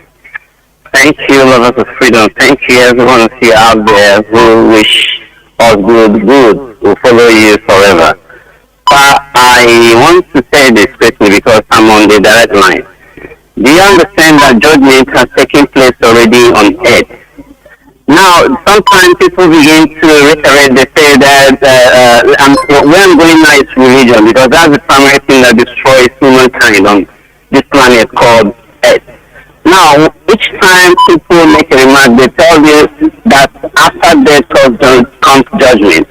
And I was asking them, who is this political or an advocate of mankind that will stand beside God or opposite, in the parallel opposite, to tell me, that you are not able to join IPOB, and that useless political will say yes, he is not going to hellfire because IPOB is a terrorist organization and all that. I want to make a point here. I don't know if you're getting what I'm saying. Now, because of this, you have buttressed everything down. Each time you want on this topic, you keep on hammering on this. Very relative presentation you have been presenting in this platform, and people refuse to acknowledge it. I don't think this message is meant for the sincere IPOB, but rather to ignite the spirit of self-determination and self-protection and whatever grammar one can use. We have been saying it a year, decade, and many millennium are coming, and people will not understand it. One day, they will sit on their complaints and they will take their life to the grave. So, put away church, put away religion, Christianity, or maybe movement. Just put it away on earth for just 1 week. You see that people will not be self-centered. People will collectively begin to do things harmonized. Because they will stand in the pulpit and tell you, no, God has given you grace on your own to survive in Nigeria when economic hardship is increasing. And you begin to fall out, forgetting that the policies led by the government each time against the political economy is affecting you. How can God come and select you individually and make this fair by 1 million naira now in Nigeria for a government to carry for a strong loan 100 naira to collect 50 naira? The man cannot accept that. So why are people giving us this orientation from the pulpit, telling us, don't worry, pray, you are not in the world, you are out of the world, you are not of the world, you are of Christ, you are of these are mentality that have rubbished us to the grave today. So a lot of things are implicated that we need to tell ourselves and the truth and exonerate ourselves. I don't feel happy each time I listen to our radio, and I know that people who listen to this radio are more in population in the side of those that are not members of IPOB than us who are IPOB. So why are they not making use of this message? Why am not? I don't know what to say. I'm so angry. I felt so disappointed about humankind in this planet called Earth. Most especially this Nigeria, they call Nigeria. This is not a place for one to stay. Do you understand? So I thank you for all you have been saying. But for me, I know one day I've told them, let me just grab what I'm looking for. One day I will renounce being an IPOP member, and I will start with the church and mosque. Make una collect my number, just pick my numbers wherever you are. You will come after me, you kill me. But I'll start, don't do every church and every mosque because it's getting out of hand. Idiots everywhere, more people everywhere. Thank you, sir. Bye. You see the reason why I used to solicit when you are annoyed, don't talk. You understand? Or you can talk something in annoyance that you will regret later. You bomb, you do this and that. Somebody that will do it, he will not come up on air and say it. It's out of annoyance. I understand the point our brother made, that also the religion in our land is being used in order to enslave us the more, to make us destroy our mentality. Which also goes to the fact of selfishness. Because those that are doing all those things, preaching all those things, they are doing it for their own selfish and aggrandizement, because they are receiving something. So subjugation, mental subjugation of people enriches them. It's also selfishness. Why are we like that? That is the big question. Because even in the churches, it is not foreigners that are no more. It's no more foreigners that are coming to preach. to us to, oh, you are not of this world, therefore don't react, don't trust, don't believe in government, that government will do anything for you. Believe in God individually. So it's still our own people. Now the big question is, why are these people, why are we doing it to ourselves? I have a caller on WhatsApp that has been here. Caller on WhatsApp, welcome to the program. Please go on. Can you hear me? Thank you very much. Thank you very much. My name is Mazi Nnamdi Kanu, and I'm calling from Lome, Togo. So I don't know what to say. The truth is this, based on your question, I want to answer it this way. After the war, let me not just say after the war. You know how they structure Biafra land. How they structure Biafra land, they structure it in a way that there shall be no development. There shall be hunger. That is how they structure it. And because of that, you find it out that a lot of people will be struggling to make it.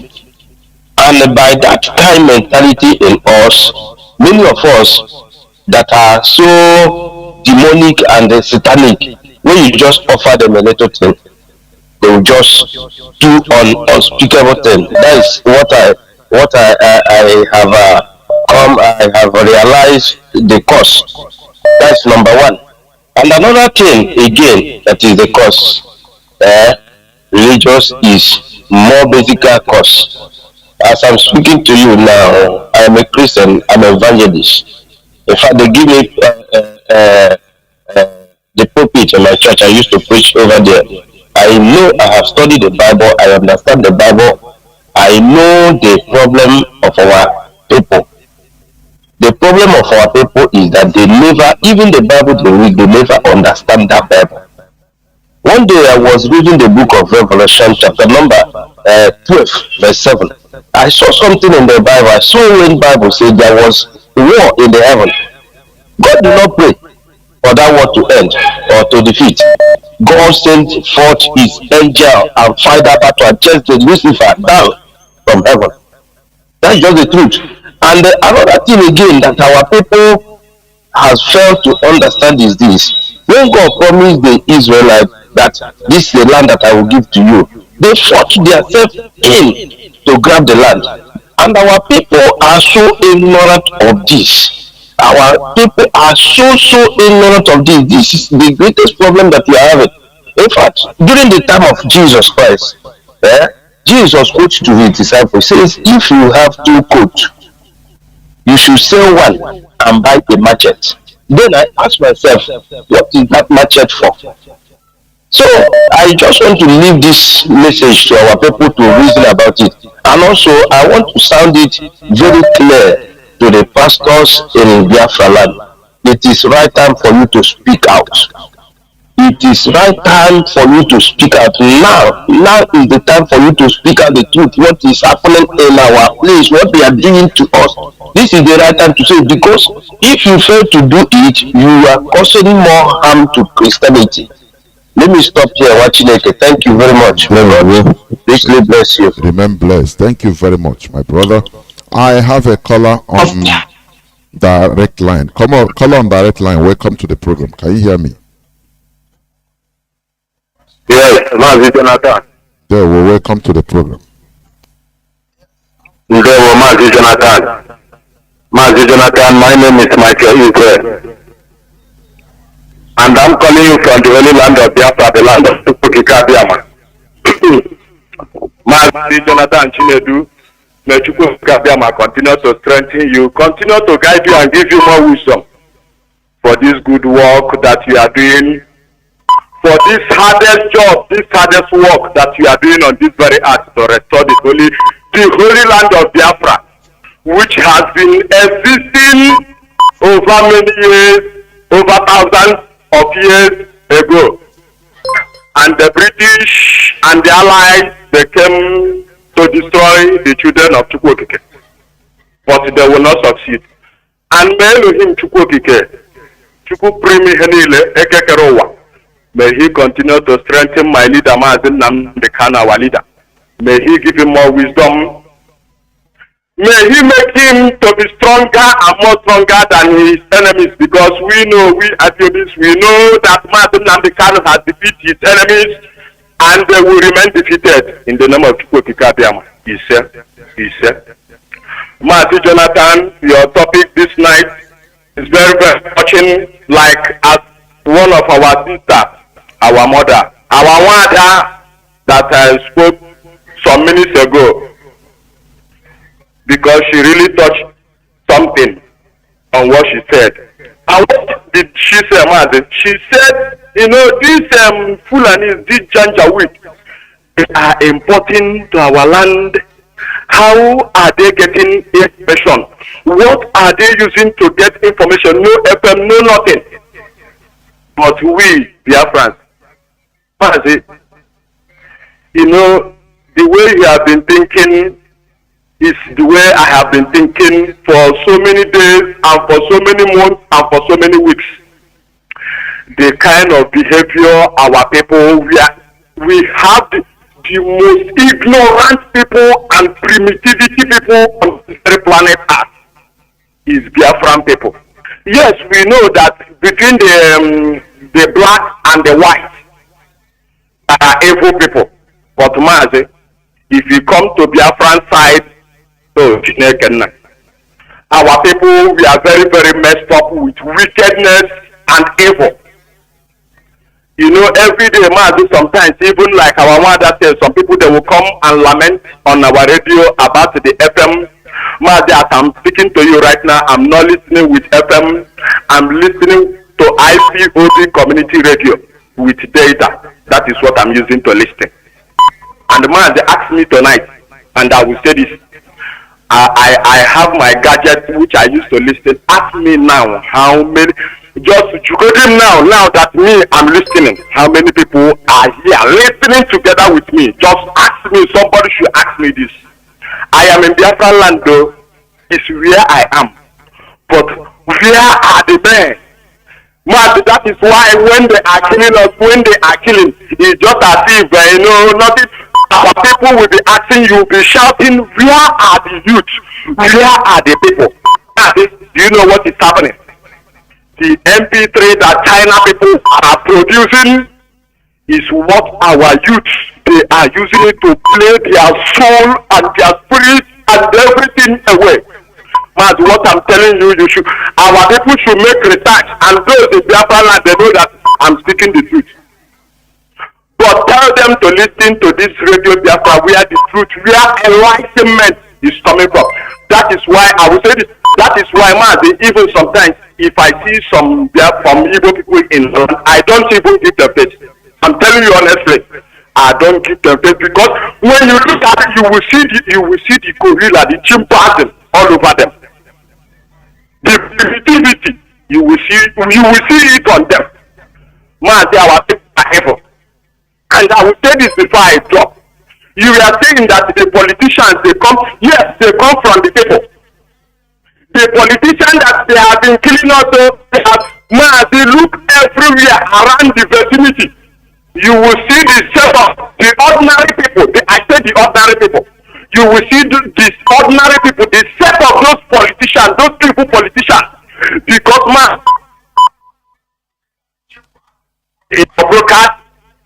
So many people in Igbo, our own brothers and sisters, when they were massacring us, their own brothers, their own sisters, they were telling Mr. Tambuwa, go to Ikoku, and that roundabout where they are selling newspaper. You will see IPOB, that is where they are. Go to this place, that is where they are.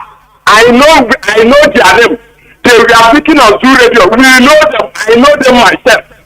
And they know themselves. Some of them, they are listening as I'm speaking now. They are listening and they know I'm saying the truth. Because why is all this thing happening? Our people, we are so evil. And why are we so evil like this? It's because of this Nigeria. This Nigeria that the British people imposed on us.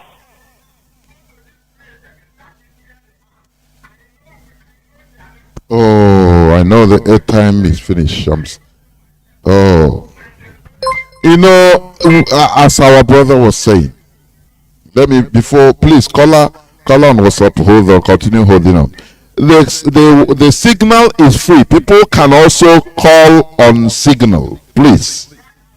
Because the phone is more free than WhatsApp is buzzing everywhere and direct line.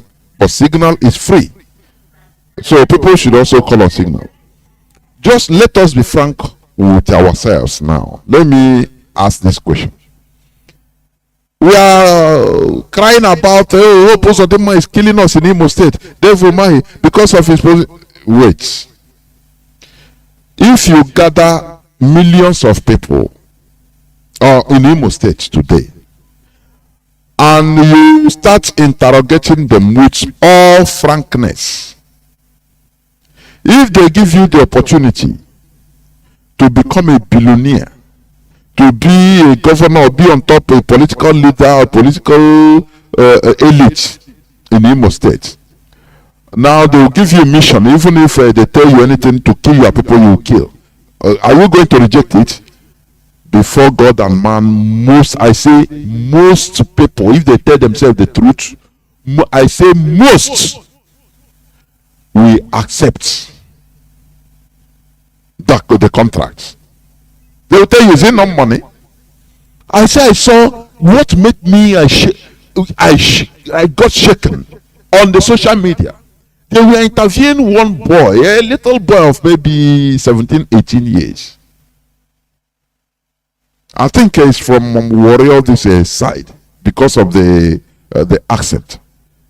The person videoing him is telling him, if now they tell you want to do money ritual and be rich, you bring your mother. He said, brother, no even talk him twice. I go put chook knife in my mother's throat and kill her. The person videoing, he videoing him, a small boy. He said, and your mother will be mother that born you from her stomach. You will be crying, my son, why are you killing me? He said, the time she is crying, he will even give me more power to kill her. Is it not money? I need money. Dear, I know that we have a problem. All these things we are seeing now is a preamble. If not for IPOP, if Biafra is not restored so that we reset ourselves before God and man in the next 20, 30 years, we will be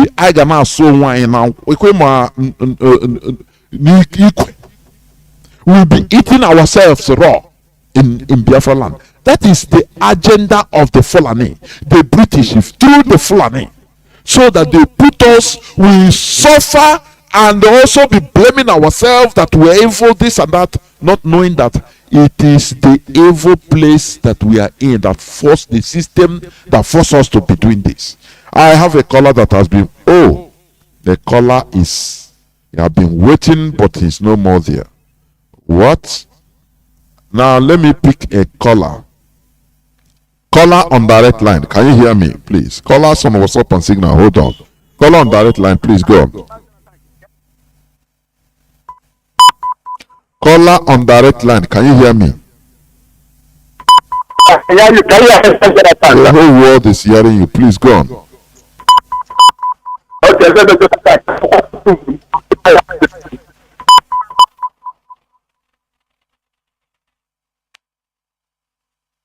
Mazi, are you there?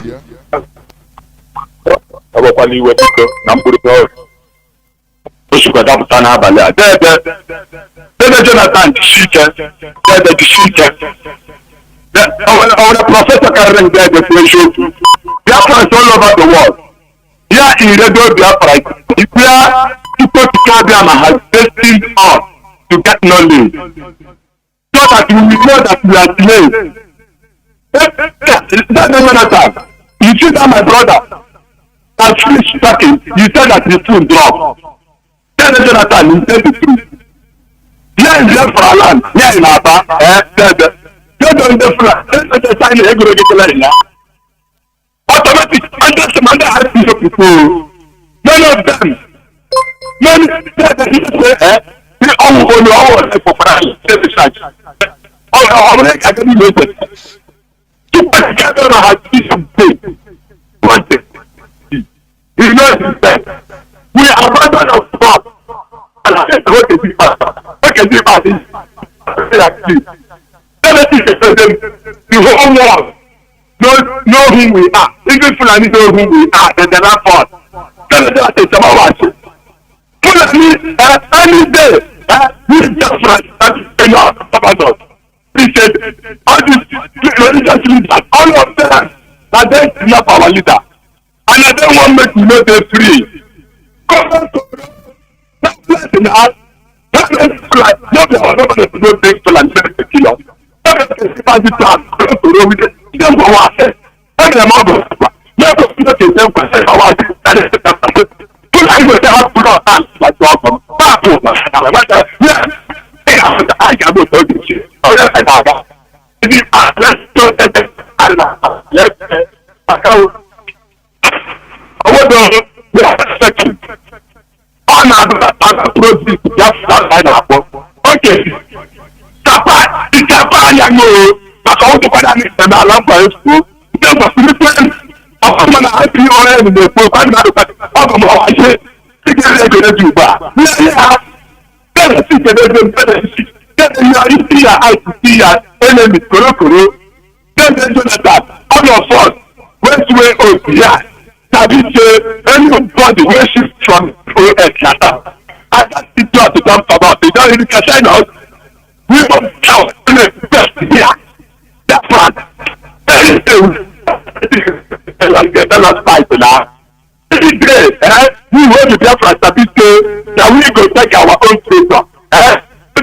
What you want to do? We don't need to start. Tell me right to people. Tell me how to be. I don't know. You can't do my head to.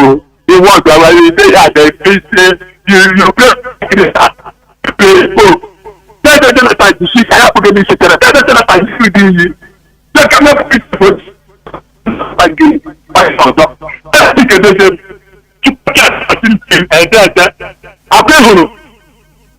Esther chapter from verse 1 to end. Esther, he had the dream.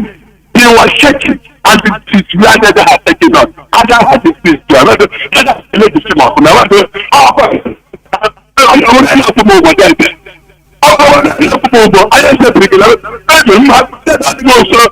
to handle that. I want to call it.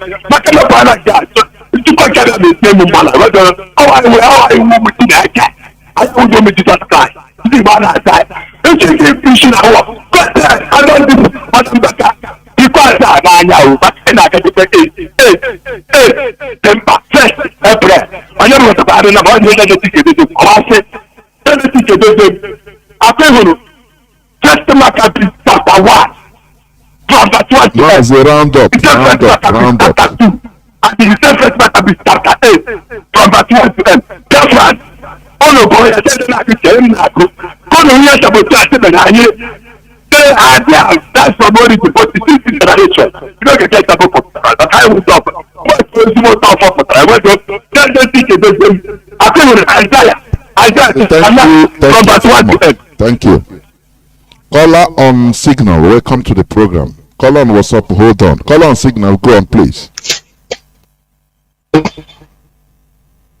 Caller on signal, can you hear me? Caller on signal for the last time, can you hear me?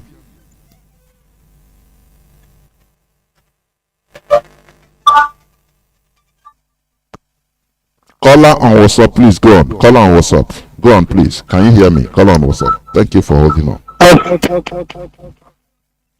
Okay, Mazi, good evening, sir. Yeah, well, welcome to the program. Okay. But I thank you people so much for opening our eyes. In fact, I always listen to your program. Yes. I'm calling you from the zoo, so don't mind me. I'm calling you from the zoo, so yes. So then, listening to your program this evening, in fact, I'm impressed. I'm so happy. That's something that pains me so much is that as you people are doing this program on this radio, teaching us so well. One thing is that some of our people they are, in fact, I don't know how I will put it. They are not listening and they don't even want to listen. So, our people, I don't know the kind of people I would say that they are, because here in the zoo, we are seeing what is happening and how everything is going, and everybody is seeing it, and in fact, people know what is going on, but our people, they are just like, they don't know what is going on, and sometimes we just like that's if that like that they don't want to even know that they don't want to know how things is being going, because like in the part of the zoo where I am, just for example now, just as I'm speaking to you, just because I myself I see how things is going on, and when I get my smartphone, and just like some people that they cannot even say to let them know what is going on, even to even look at the even newspaper to know even what is happening. So you will say where I am now, they don't even know that even Nigeria, nothing can make Nigeria to stand anymore. Now that Nigeria is one, then we can never stand again. But these people, they are just like, they don't know what is going on. Because where in the part of this where I am, our people are still even buying land and building this and that, mansions and all kinds of buildings that they want to do. So, and the looking at it, you see that they don't even know what is going on. Maybe tomorrow now, if you tell the person, my friend, it is time, we have to move down to go, and maybe the person will be telling you, I have this one, I have that one, I have this one, because some of them don't know what is going on. So, but I pray because God is on our side, and already we are winning. So I tell you that, in fact, this Radio Biafra, that's like some of them, then they are not even interested in listening to know what is going on, and that's why many of them goes to Facebook, and you see some that like some people who can be able to go to the Facebook, but there are some who don't even to listen to the radio to know, or even to look at although the Zoo newspaper cannot even tell you the truth. That is another thing. So, but I thank God for everything. So I just pray that, in fact, that this one that you people are doing, that God will continue to open more people's eyes so that they will choose to what you people are doing here, because I tell you, what you people are doing here is very great, and it is God that have in fact choosing you people to be doing that. Because there is time for everything, and when the actual time comes, I tell you that no human being can stop that particular time. That's very time that God has appointed. So then what I'm trying to say, because I have been listening to a program, and your program has been me to be wise, in fact, and not only a program, in fact, Radio Biafra, and because I do for month, night, always, all the time, and the reason I'm telling you that it makes me so much is that when some of my friends come and see me listening to it, and I will teach them, see, do this and listen to this and that. In fact, you are going to, know that to show you, because we are not in the we are not in the Biafran line. Actually, we are in the zoo. So, but listen so that you know where you are. Some of the people hate you so much. So I don't know. I pray that God will continue to open their eyes. Because last time I called, I said that in fact, anybody who is around, I will make sure that the person list that I will connect the person, I let the person know that look at what is happening in Nigeria. Are you thinking that this 2023 means that the people are permanent for 2022?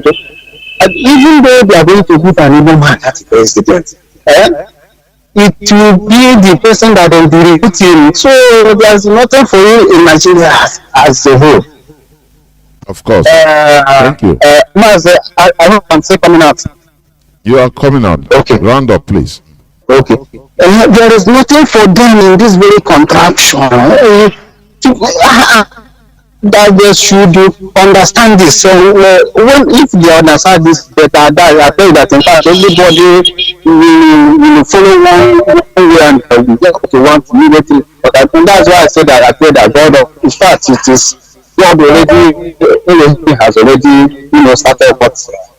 And in fact, it's going to complete it, and I pray that at the end, just as the barrister used to say that, victory will be ours at the end. So that's how it is going to be by the special grace of Elohim, the Lord of Almighty. Thank you. There were. Remember bless. Caller on signal. Welcome to the program. Please go on.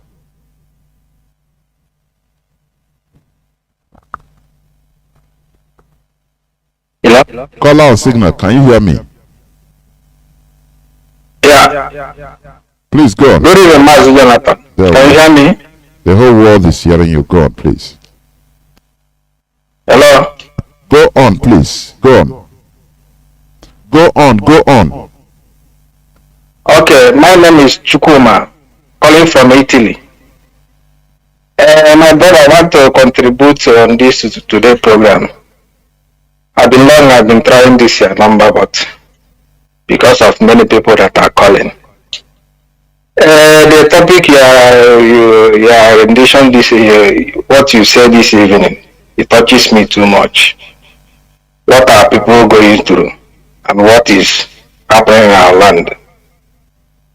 My brother, let me tell you, the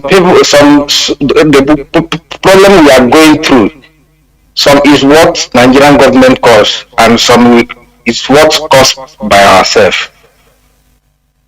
Like in the issue of governance, like one of our sisters said, people that impose on us are maltreating us badly. That is why we are suffering today, because we don't have a leader. But thank God for Mazi Nnamdi Kanu, who hold the bone by the horn, who come out and sacrifice, say that he must make sure that our people are being liberated. When I was small,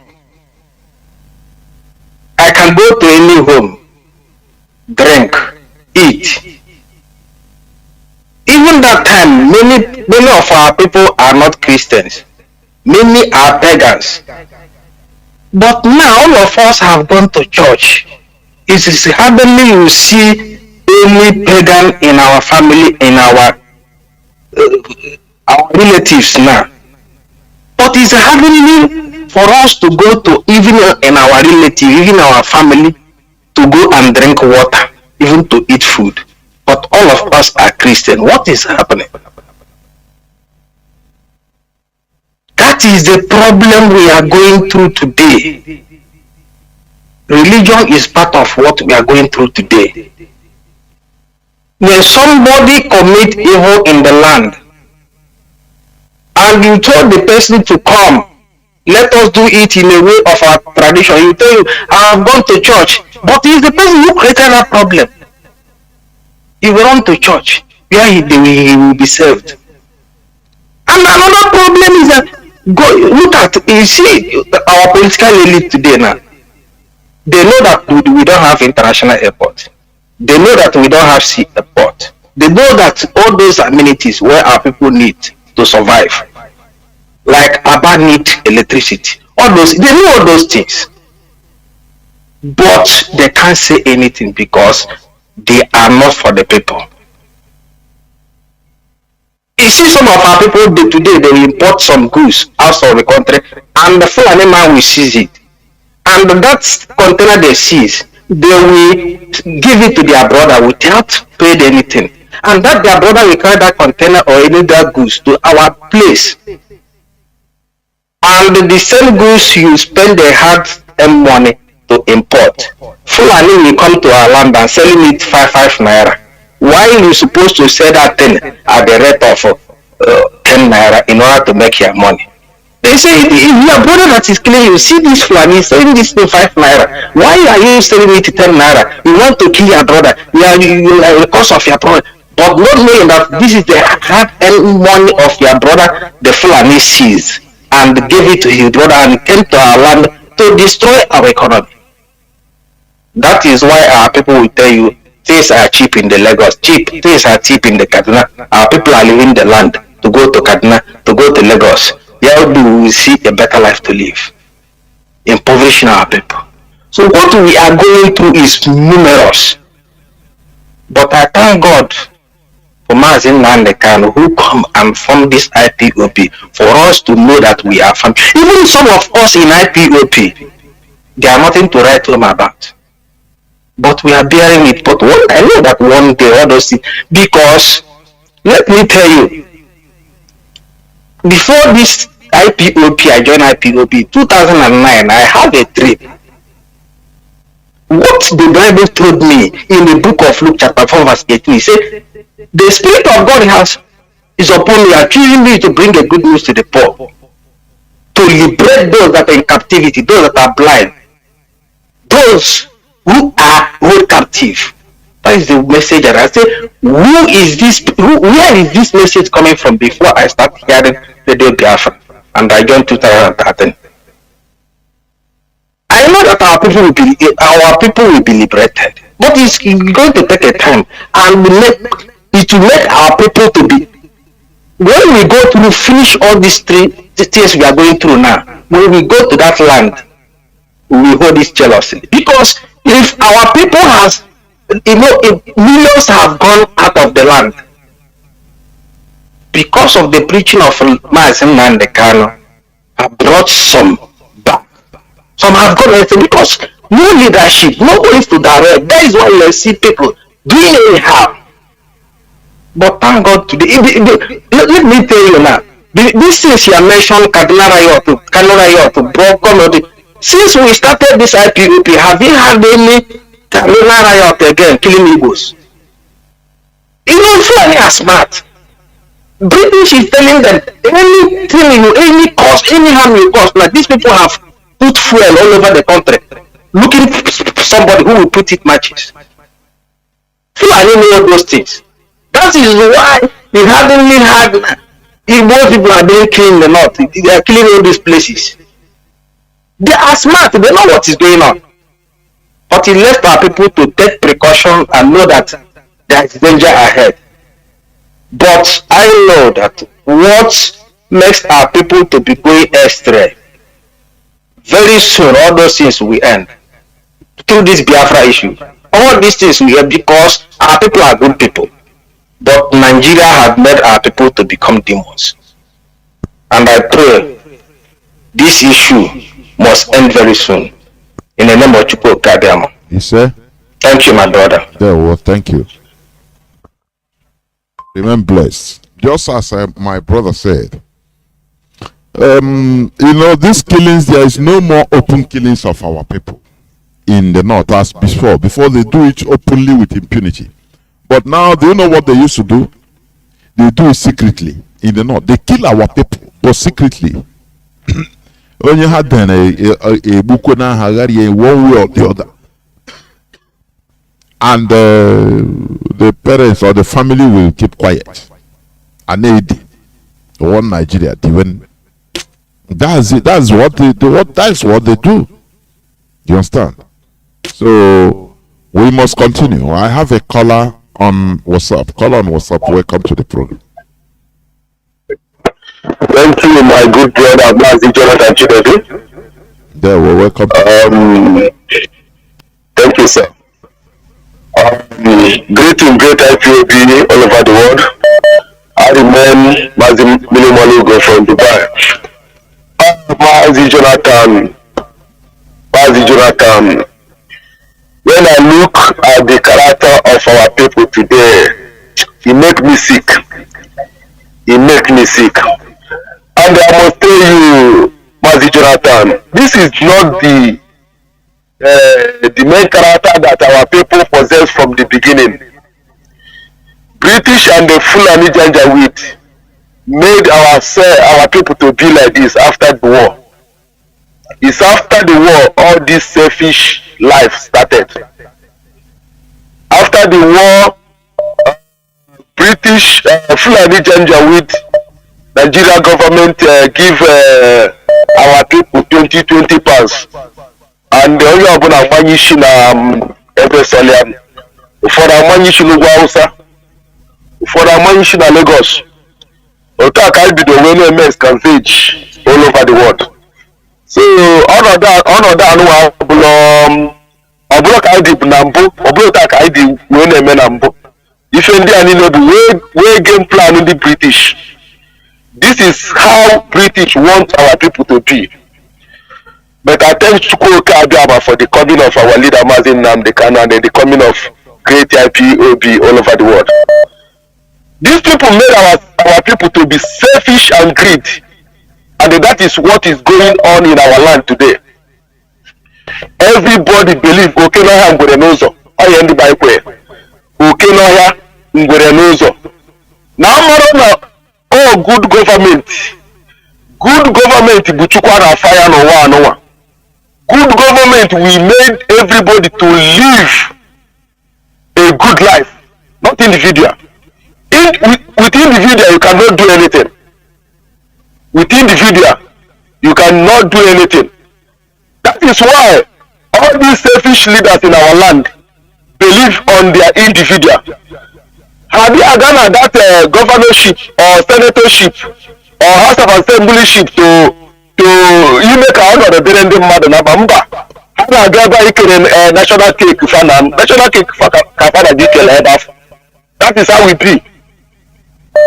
Ndị nke fọlụnụ onye jide li ogbuo onye jide nwunye ya ogbuo nwunye ya ka o wee gwere ọgwụ ego kpata ego zaa obi Cubana na chief priest. That is otu aka achọ ka ndụ ndị be anyị wee dị. And ọ bụrụ this IPOB now, I'm telling you, in next 10 years or 20 years coming, I got a lot of one as you are winning. Now, why we are now, my brother, here now, thank God for the coming of IPOB and our leader Mazi Nnamdi Kanu. Ezoku, Kaime Nungwa Wote Biafra. I wanted Biafra when look as you but Maki wouldn't make obodo dem ma. Because only one road obodo ya obodo dey make man. That is why Nigeria do Bruce because you want the only GDP will be. So all you go make obodo ai dem ma eme one obodo mara left and right because baba ikite one ma left and right here. Okay, this Radio Biafra be university na no boy obodo na we na motive. Mmadụ na buy the ege. Some people adro diri ige Radio Biafra motive ya. Ụfọdụ bụ ihe na-ege comedy. Ọ na-ajụ ese kedu ihe Chelsea gbara na Man U. Ụfọdụ na-watch Hollywood movie. Ebe eji mmadụ agwa egwu ebe Subi Michael na-akụziri ndị mmadụ ka esi eji ori. This nonsense. Ụfọdụ ndị nke religion asị chekwube Chineke, ememe chekwube Jizọs na olileanya ga-adịrị n'ụwa anụwa. Ele na ndị na-azụ freedom anya maka na olileanya ga-adịrị n'ụwa. Na olileanya gị dị n'eluigwe. Mazi Johnathan arụmela anyị nukwuta arụmela anyị mana thank Chukwuka Abiyama for the coming of IPOB and our leader Mazi Nnamdi Kanu. Ọkwa dịbịa Biafra ga-eme ka ọnọdụ dị ma without it nsogbu dị Mazi Johnathan. Daalụ rinne nwa Chineke. Daalụ ụmụnne m ụmụ Biafra niile. Dodiri. Remain blessed. Caller on signal. Thank you for holding on. Welcome to the program. Caller on signal. Caller on signal. Can you hear me? Caller on signal. Are you there? Caller on signal. Can you hear me? Yes. Shall I go on? Yes, go on. Yes. Okay. My brother, this is Isan Chukwumada Abuchi, and I'm calling from the Kingdom of the Netherlands. Am I coming out, brother? Mazi, go on. You are coming out. Go on. Okay. Yes. This topic, of your submission tonight, I would say that all those whys you asked, I would say that the Nigerian independent fighting generation, that's Azikiwe generation and Balewa, Bello and Awo and so forth, some of them, like Nnamdi Kanu, may have believed in his heart that he was fighting for a country. But at a point, on the 12th of October 1960, that is the month of our of Nigerian independence, not our, God forbid, back then. That month of Nigerian independence, Ahmad Bello went to Parrot newspaper and said that the country is theirs, everything is theirs, and they never allow the change of government. And as Kiwe and Co, we are hearing it. And going forward from that, Mbono Chika of blessed memory was telling us Kiwe with the discerning eyes and senses, saying that this thing we are fighting for, believing in, it will not work because of this and that. That is divergent value systems. And so I buy your aversion to the place of Askiwe as a freedom fighter. If you didn't know in the beginning, when you know that you not work, what do? You are lukewarm. Askiwe was lukewarm. He was Utojuku and he went to Utojuku and he knew that we needed the freedom until he started calling us rebels, up to campaigning for the world want to help us to stand. So their fault, his fault is there. But then after their era, you come to the genocidal war era, which their age mates coordinated also with. After the war, you used to say this in this Radio Biafra, Mazi Johnathan, that one of the problems we had is that the saboteurs during the war became the hero after the war. So the good people who believed in our values,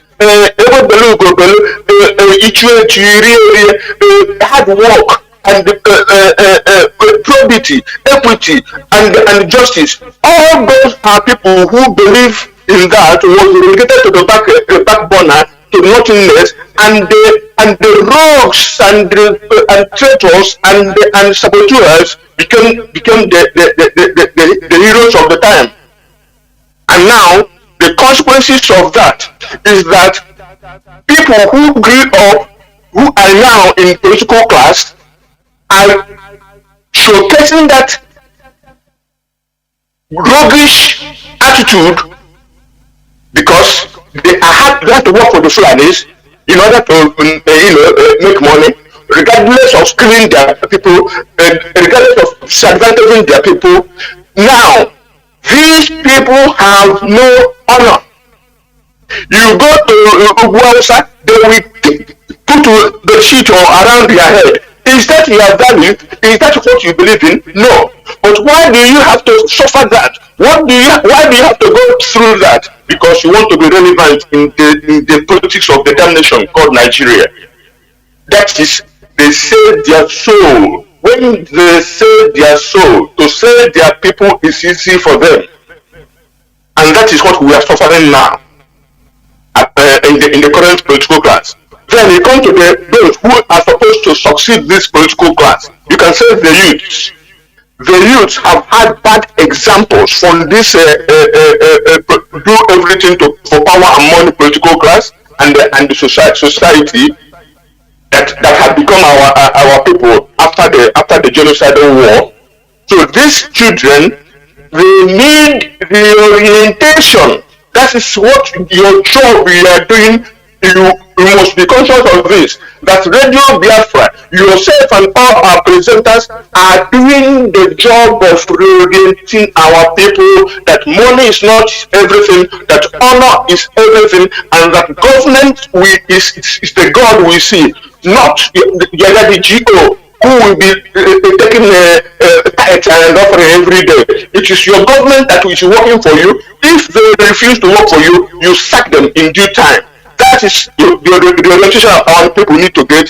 So this youth that is going astray, by the grace of God, our leader Mazi Nnamdi Kanu come in the same, and start the job of even telling you who you are, telling you that what you are suffering is you're not daydreaming, it's true, it's happening to you. And like me, I was throwing my hands up, what can I do? What can we do? We run away, we go to scavenge until our leader said, no, this cannot sustain, because if we continue it, our generation will go extinct and Fulani will come and occupy our land. We have something to do. That means self-governance.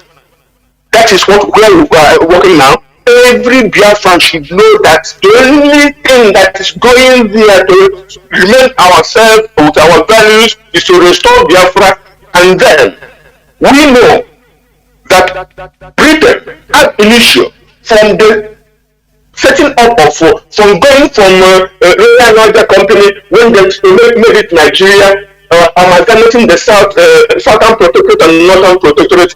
They disadvantaged us by handing the levers of power to the Fulani. It's a fact of life. If you see, all the military institutions and the agencies are based in the north. So this is what Britain established for the Fulani to keep power for them, so that they can be looting our resources in infinity. But now it is our job, it is our work, our life's work. Anybody who is up to 18, 16 upwards, you must work, you must put every effort you need. Don't sell out your brother, don't point out your brother. Restoration effort, be neutral. Don't work with your enemy, because the work of your enemy is to put you down. Can you imagine that Biafrans are dying all over the place? Nobody's paying any compensation. But okay, Jay probably went beyond the call of duty to promise them 2 million, to pay them 2 million, to bring them back, and then they go and call their brothers in Nigeria, in Mali, in Mauritania, in Senegal, in Zambia, all the Fulanis of West Africa come. He paid for even the cows and the goats. He paid for all. He paid the cash, 20,000 for goat, 150,000 for cow. Even the sick one that he got up to 80,000, he paid 150 just to satisfy the Fulani, making our land attractive to them, so that they bring more of their people, and at the stage they will stage another killing of their own people in order to put roots in our land. Our political class have no taste of discernment. They know the money they make, they know the connections they make for themselves and their family. They don't think about their people. That's why they don't know that calling Fulani who have gone to North or wherever they've run, we are calling them to come back. You think they will come back alone? They will not come back alone. That is the jeopardy this political class is putting our people into, and that is the jeopardy IPOB. Biafrans will have to reverse this and take control of our life and our destiny. Thank you, my brother. Good night. Thank you very much, my brother, and remain blessed. Caller on WhatsApp, can you hear me? Caller on WhatsApp, are you there? Welcome to the program. I'm still there, my Professor Jonathan. Thank you for taking my call. There, well, welcome to the program. The scavenger. Okay. I call any of us. I'm the scavenger. Yeah, I'm speaking to a brother who's the scavenger. I'm calling from Africa Sud, brother. Thank you for taking my call. I greet my leader, Mazi Nnamdi Kanu, a prisoner of conscience. I greet all IPOB members. I greet all Biafrans. Mazi, first of all, before I proceed on your submission this night, I must say my sincerely apology to DOS. I wanted to say this on the day you hosted Mazi Chinasa. My apology is a sincere apology by myself and on behalf of IPOB and on behalf of Biafra. My apology to all radio actors like you, Mazi Johnathan, Mazi Anose, nwa Chineke Ikechukwu Onoha, Terenemi and Co, the ones I didn't remember, Obi, no. You know why I'm apologizing is not that I've done something personally wrong to them, but I'm apologizing on behalf of Biafrans and the IPOB, because you know what you people are doing to us here, doing for us, it looks like as if we don't value it. Because if, for instance, we value it, you know what pain a teacher is when a teacher is teaching his pupils, and at the end of the year, he was aiming for 100%, and at the end of the year, they are only getting 20%. You can see they're not even up to the half of the mark. And you can see what our leader have been doing to us for years and everything. And people, a member of IPOB, somebody will just wake up one morning and started to accuse his brother, abusing his brother, talking about his brother. He's talking about money. He's not talking about the effort of what his brother is putting, the risk his brother is taking on behalf of IPOB in order to survive. Some of them don't know that somebody like Chimasamuru cannot just easily board a plane easily now going to Nigeria because of what he's doing for us. But somebody is behind the bar, just behind anywhere on Facebook, accusing, abusing all these you people who are working for us. Mazi, you know, when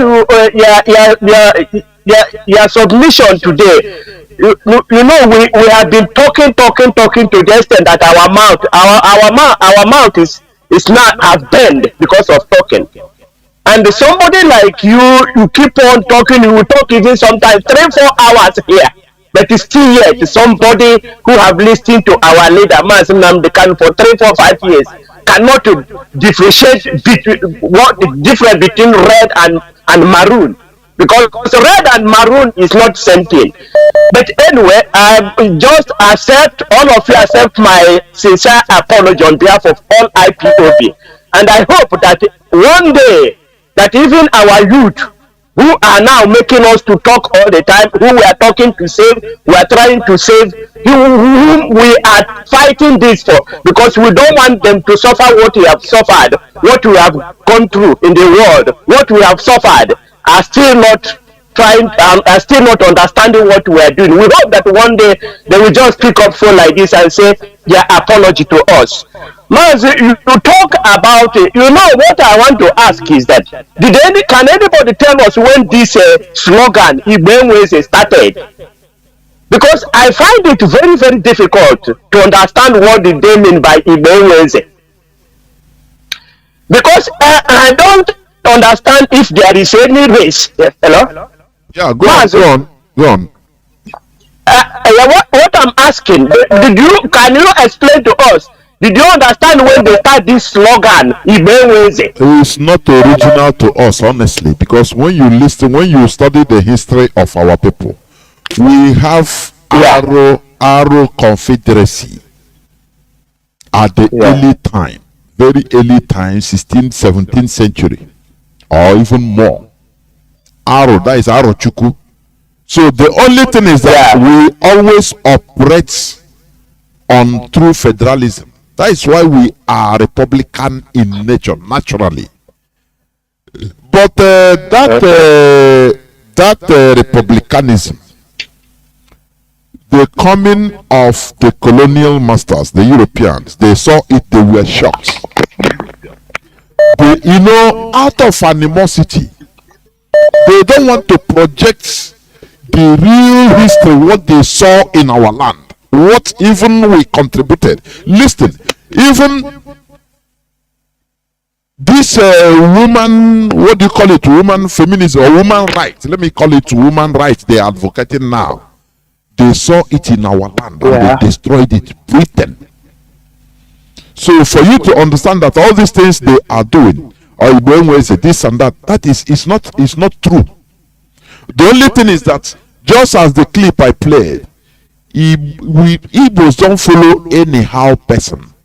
How do we have a Mazi Nnamdi Kanu as a leader? Did he bribe? Did he give any of us money? We watch him closely. No. We are people that adores excellence. We adore excellence. Not any person, any liar, any person can come. Before, at the early time, our culture, we don't have all this Eze, king, chieftaincy. It was brought about by the British. We had a group of Ndizen and Ndiozo. Ndizen also is our tradition. Anything that they are the custodians of the community. Anything that happens, it is not the decision of one person. Rather, group of people. That is pure democracy. A group of people we gather to make decisions concerning our issues, our collective issue. But Britain came and they destroyed all these and bastardized it. What about our language in CBD? Have you seen anywhere they talk about it on the mainstream media? For you to understand the unfortunate hypocrisy and evil, wicked character of the British. They never portrayed it. They even talk about that they saw civilization in our land. That's why they destroyed our civilization. Yeah. Instead, they are talking about hieroglyphic writing in Egypt, everything. That is picture writing. Yeah. It's our culture, it's us, our land. They saw it in Djibouti. But they sidelined it, they hid it.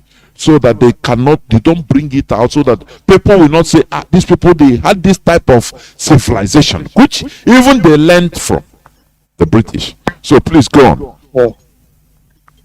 Okay, Mazi, thank you for explaining to me. But my problem is that whenever you want to talk to them, they bring that slogan, and they have abused that slogan. They abuse it thinking that it means that Igbo has no leader, or Igbo has nobody to direct them. And whenever you direct them, you come to a meeting, you talking or anything, after even we have concluded in agreement what to do, one will rise up and said, for us to go back and start afresh again, started talking again, but we already made a conclusion that this is what is good for all of us. But he will just stand up and say, it's my mind I'm saying. And when he's saying this is mind, you don't know that he really know exactly the truth, but he just wanted to scatter everything. So, when we talk, all that you talk this evening, we understand everything, we in IPOB, because if you see everything that is happening to us, who donated the plane to go and rendition our leader? It's our man, Igbo man. And you talk of who paid Mieti Anna now this amount of money that they paid to them? Who paid for the cows? Who paid for everything? You pay people and telling them to come back to still cause the main problem again. You didn't solve the main problem. You didn't solve the main issue. You're calling them to come back again to start from where they start, giving them the impetus, because now they know that when they come back, even with dead cows, they will be paid for those dead cows. And now we are paying for most Dangugu and the blind people, those who are paying for them from the purse of the money that is coming from Biafra land. The money is supposed to use to develop your people, build hospital, do everything. They don't do it. Omai is busy praising Yerima Shetima, that is people's general, but he cannot praise his own people fighting for him, his own person fighting for him. He wanted to kill him. Can you see it? Who are the first people who prescribe IPOB? Is it not our people? Can you see it? Uzodinma is ruling Imo State up to today, killing Imoans. It's because of, yes, this is my turn, our turn. They don't really know what is governance. They don't know what is the duty of a governor. They thought that anyone who comes from my own village is now our turn. It's now our turn. Now they are killing everybody, and one group is just because he's giving some bribe, some little money to the essays, to the bishops, and to all these religious leaders. They will not talk. Nobody will talk the truth.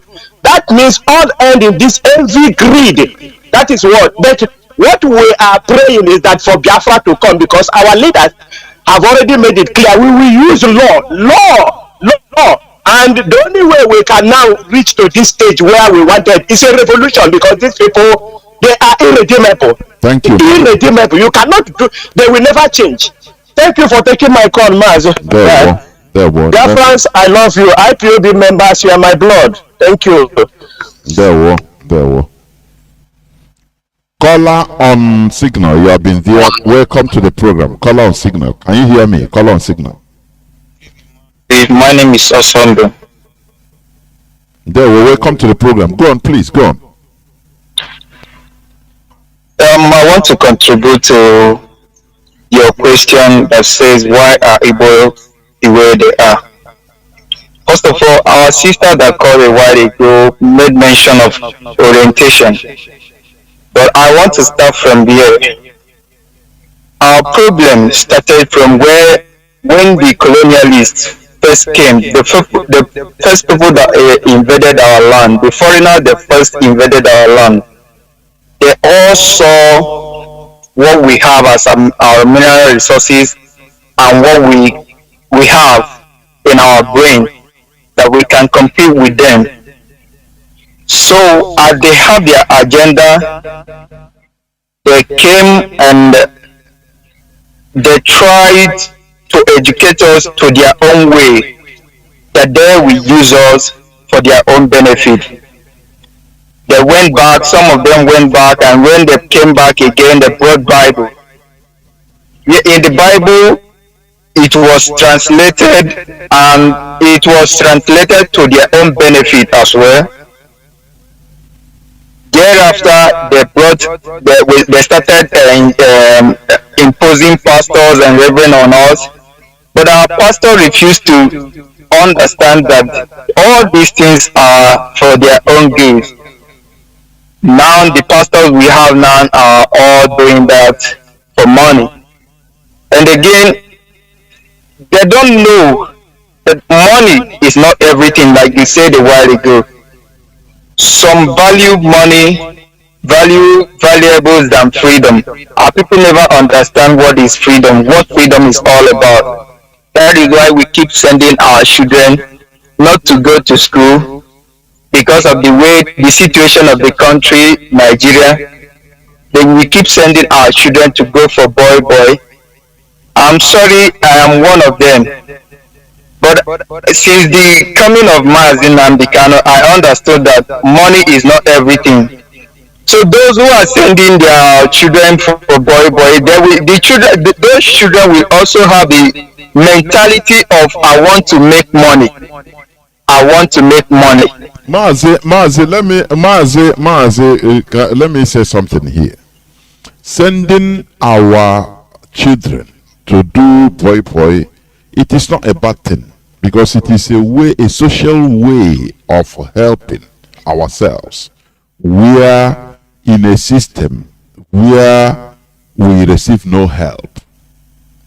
It's also part of education, because we shouldn't always take education only as going to learn English or going to formal school. It is education, but on buying and selling. Do you understand? So it is not only that makes people behave how you want to make money. Or no. Many people that doesn't do that, so it's not now. What I want people to also think about when we say Britain, the colonization of Britain started later, but the Europeans have been taking slaves right from the advent of the Portuguese in the 16th century, 15th, 16th century, slavery. Now the question is, at that early time, because the Europeans came, they bring things, they buy also from our land. Now the time came, they started requesting for slaves. Why did our people compromise in selling their brothers to the white people at the early time? That time they were not even Christian, so to say. Why is it so? It's because of selfishness also. Let's go back beyond the colonization, because that time they never colonized us. They were just merely coming to do business with our people.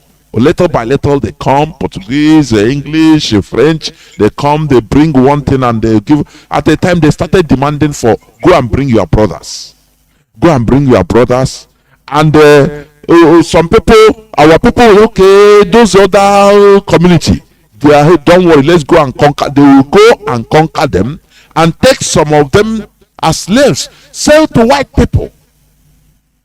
Do you see where Minijipano Opiobog, where things started going wrong? Now the problem is, the question I'm asking, why do these people accept that elite to sell their people to strangers? Is a very profound question. Other races never do it. Japanese never did it. Chinese never did it. In as much as there are slavery all over the world, every part of even in Europe, but they never allowed to compromise to sell their brothers to total strangers, who they don't know, of other races. You know, we have slaves even before the coming of the Europeans, but there are laws concerning slaves. Maybe people that are evil, they will sell them, take them to another community, another tribe, another village as slaves. People that conquer, they take slaves and they go. They will not be treating them. They don't treat them so bad as the way the white people treated the black slaves, because they saw us as very, that is strange people. At least, okay, look at the color first. So why does our people compromise in even agreeing to sell their own brother? It doesn't matter that those people, they were their enemies, eternal enemies before. That is the big question. Mazi, go on please and wrap up. They succumb to the orientation given to them by the white people. The white people already know that this is our mission, and what we have come here to do is for us to orientate these people, this very particular group of people who are quite different from our group. Their colors are quite different from ours, to orientate them, to teach them, telling them that we are superior, telling them that we are more closer to God than they were. So they started teaching them wrong things, saying wrong narrative, teaching them what will make them succumb, what will make them to see them as more superior to them than others. So this is why when they succumbed, then the British, the colonialists now know that these people, yes, they have finally succumbed, that whatever we tell them to do, that they are going to do it, since they see us as their God, since they see us as someone who is more closer to God than they are. Our people never remember that we are. The teachings have not come to them that we are the children of Chukwukabiama, that we are being created at the center of the universe, that we are more closer to God than the white people themselves, who came to claim that they are more closer to God than we are. So all these things are what make them to succumb. See, when our people look at them, the color is quite different from. They are white, we are black. So all these things make them to succumb. And because they came with evil agenda, because they came with evil thoughts, because they came to reap us, not for them to help us at all. So they started teaching them what would make them. Made your point. Thank you. Okay, I also want to recommend a book to our people. They can also read. Our people don't read. If they can read a book, there is this book that I just finished reading. It says "Lead Without a Title" by Robin Sharma. In the book, you will learn a lot. You will see that money is not everything. Money is not everything. I don't know why our people value money. Okay, now somebody can leave his or her child, his or her only child, to a maid, but cannot leave $1 million to a maid. These are some of the mentality that we need to correct. Thank you, Mazi, and goodbye. Yeah, well, thank you very much. you said something here now that him Biafrans. He said somebody can live, and it's true. You can leave your child to your maid, trust your child to your maid, but you cannot trust maybe 1 million naira or 10 million naira to your maid, which means, doesn't mean you value the money more than your child. Chinekele, this is where we learn. Mazi Foreign, welcome to the program. Can you hear me? Mazi, can you hear me, please? My goodness me.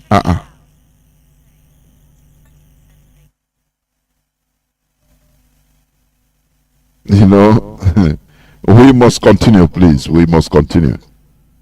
Yeah, Mazi, can you hear me now? Mazi, can you hear me? What is happening? Caller on WhatsApp, welcome to the program. Caller on WhatsApp, can you hear me? Yes, I can hear you. My senior brother. There, I can hear you clearly. Welcome to the program. Thank you. My name is Biafra.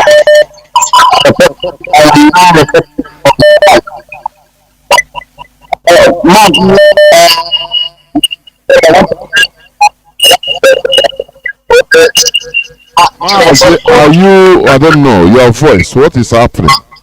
Your voice is not clear, please. You are listening to the radio or to the app, please, off the app. Your regular caller, you're supposed to know all these things. Yes, Mazi, I am not. No. I don't know. Are you sure you don't have the app, the IPOB community radio app on your phone? And the same phone you are calling? I have off the community radio. My community radio is not on. I speak directly to my phone. Okay, now it's more clear. Go on, please. Okay. My name is Mazi Biafra from Biafra land. Mazi, I want to thank you and I want to thank all our DOX officials. I pray that the Chukwu Kadama will continue to guide and protect all of them. Nothing will happen with them to them. In a short time, all of us will celebrate Biafra. Mazi, Aba is on hellfire right now. There is a very big problem that is going on in Aba, mostly Abia State. I say Abia State as a whole is in hellfire right now as I'm speaking. There is a different type of the zoo soldiers they brought to Aba mostly. You see that the way they torture people in Aba right, even as of yesterday, it was so terrible. At Niger Stone by Aba Port Harcourt Express Road, those armies stopped on the road by close to Deep Gold, one filling station that was called Deep Gold. If you see what happened there yesterday, it was so terrible. Even they went to the filling station, pour down the whole fuel and the whole diesel the filling station has. They poured it down. No less than one trailer tanker diesel was damaged in the filling station. Or they poured it on the street. Yes, they poured it on the street, on the ground. Start torturing people at that filling station. I'm talking of Deep Gold filling station by Aba Port Harcourt Express Road near Ariere Junction. This happened there yesterday. It was so terrible in that filling station yesterday. Those army people, they are killing our people. They are torturing our people. Even was there yesterday. It was so terrible. I was there yesterday. My brother, we are on hellfire. And another one is I have complained this one. This cattle ratchets they brought to Orata Market. That's Orata Market by Timber Market. They brought. You see the kind of Fulani they are bringing that place. As somebody was saying that now they want to pursue us out for around that those that are living around that place. Every blessed day, they are uploading nama, different, more than two trailers namas were uploaded there yesterday. Even today, they were uploading nama there. And not only nama, they are bringing their brothers in. I don't know why the traditional ruler of the Orata community, I mean Orata, that Orata village, that man is the one that handed that place over to the Fulani, and something is happening in that area. I have complained. This is the second time that I complained this thing on the radio. Please, we need to complain. We need to talk to those that is in the government house of other states. They know what they are doing over that place, because in a short time there will be a problem between the problem on the head of those that are living around that place. Please, that is what I want to say. Man, we keep it on. God will continue blessing all of you in the mighty name of Chukwu. I'm reporting from Biafra land. Thank you very much. This is what we are. This is what the thing we are saying. Oh, Kenunu Logoro, Kenunu here. Na Anon Nanga is still our people, governors, politicians that are doing this to just for political opposition, nothing more. That is why I'm asking this question today. Why are we like this? You know, when we blame this governor, this and that. Now you do a soul searching yourself. If you are approached with all sincerity, the Fulani approach you that they want to, you become a billionaire and they become a governor, but you have to do what they want you to do. Can you resist it? That is what I'm asking. Why are we like this? Caller on WhatsApp, welcome to the program. Can you hear me? Yeah, Mazi, good evening. Yeah, well, welcome to the program. This is Oku calling you from the zoo. Mazi, the other person he said that money is not everything. Do Mazi 6 or 8 now to give him money is like but what I'm saying is that you see, since when you started counting how many people this moment, since then we never see somebody, any of our leaders come out and then all this attack. Mazi, I will use your phone. Please talk to me direct through the phone, please. Okay. I don't know. Okay. I'm not putting earphone. Yes, but it's clearer now. Put your voice on the phone and remove the microphone. Do not allow. Remove the speaker, please. Just talk so that it will be clear. Go on, please. Yeah. So what I'm saying is that since then nobody has come out to say anything about this innocent soul these people are killing. Up to this moment, now look at Aba. There is no light in Aba. There is no road in Aba. Even the market where they're selling market, if rain fall, everybody will carry the load on the head. And this man went ahead and said he will start negotiating with these people. Maybe they kill 1 or 2 people. And this is the same thing Obiano did in Anambra State. Yeah? What type of human being? What type anyway? They believe in their charm. Because imagine me that doesn't have anything. I believe that if I get money tomorrow, I will get something to protect myself. Talk less of the person that have so much amount they have. They will go even one village. If you tell them, they will go even one village to miss. Because these people, they know that they are evil. And for this thing they are doing, they will pay. They will pay a daily price because they are the people scattered all over. It's not Mazi Nnamdi Kanu that came, that saved them in the night and fight this battle with them. Nobody is going to come. Nobody is going to come. The rivers talking about them because they are white. They are white. We are black. We are lucky. But only we that can take this bull by the horn.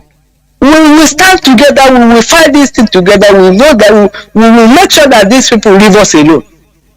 They're supposed to have been leave us alone since. It's because of Mazi. I cannot call him Mazi. Nagbazuki, that came and for us. Look at us. We don't even have anything now. Mazi, I thank you people for this work. We will continue. We will not relent. We are going there. We are almost there. Thank you, all Biafrans. Good night, sir. There will remain blessed. Mazi, okay? Can you hear me? Mazi, okay?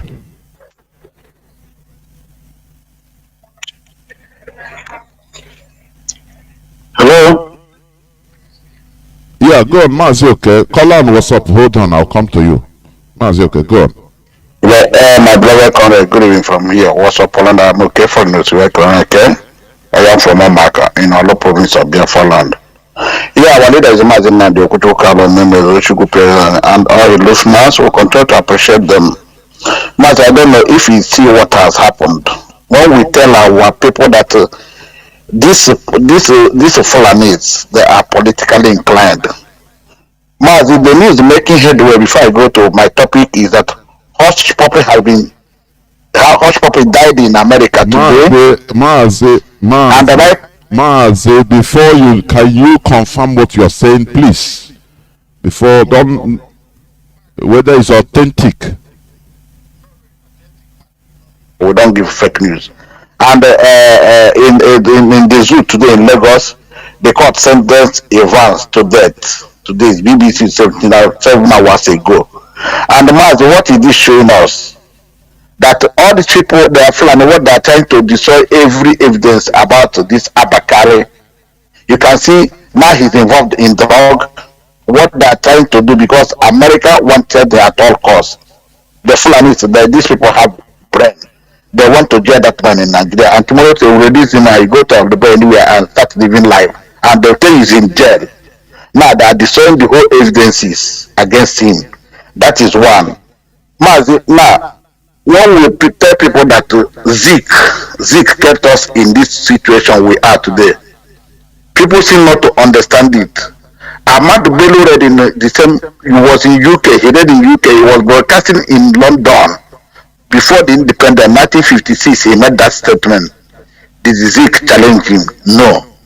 Now you can see what the flames are doing in Biafra land. This other issue, I reported it yesterday and I reported it today again. Zibas has paid this Fulanis. Everything, even he paid both the goat and the car, but those things, those death car that is made in Aba, around the Omuma Uzo, or Omuma Uzo in Aba there, he couldn't even vacate all those things. Those decades are there, smelling. But he cannot do the needful. And the Fulanis, they don't forgive, that neither for today with them biting on us. Now, their next plan, they were intel there in Aba, in Omunguzo. We have been telling our people, they are intel to go door by door, kill our people, pour them out, because they have hope, they have a lot of people they have dogged there. Zibas knows all this thing. And all this thing is fingering into Ruga, nothing more, nothing less. I am happy that brother called from Abana. All this is Biafra land. When our leader was telling us we are circulated, these people are taking over, or they think we are playing. I remember the one IK program one day from Aqua is what in Omombra. That road led to IB Bureau, there to Olo, where we come from. Mazi, nda Syria, nda nara isi rola.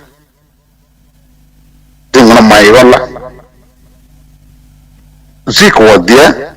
The politician continued to emulate from after. Let us not go too far. Since 1973, there about us M6 when our Hanese come.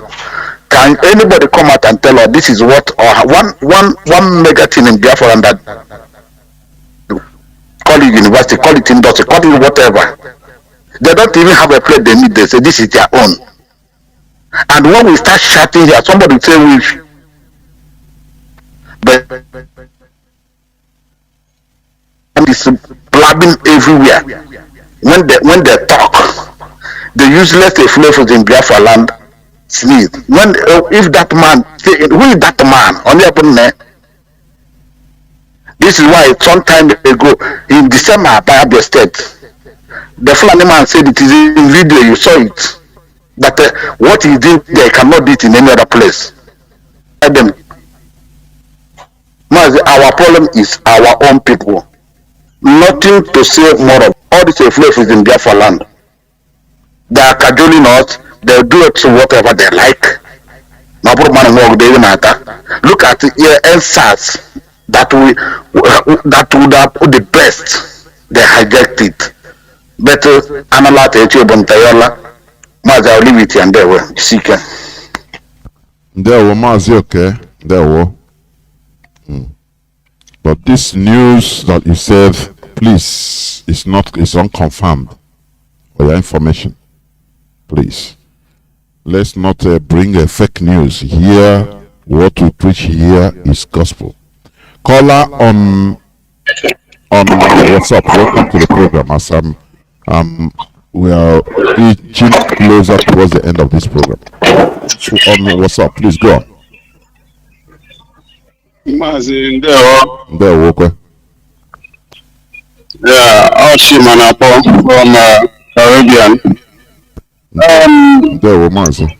Yeah, Mazi, this is where I'm animal nutrition, and then I don't like people giving to full and their voice, their political, that. No, because if you have all the supporters they have, you do more than them.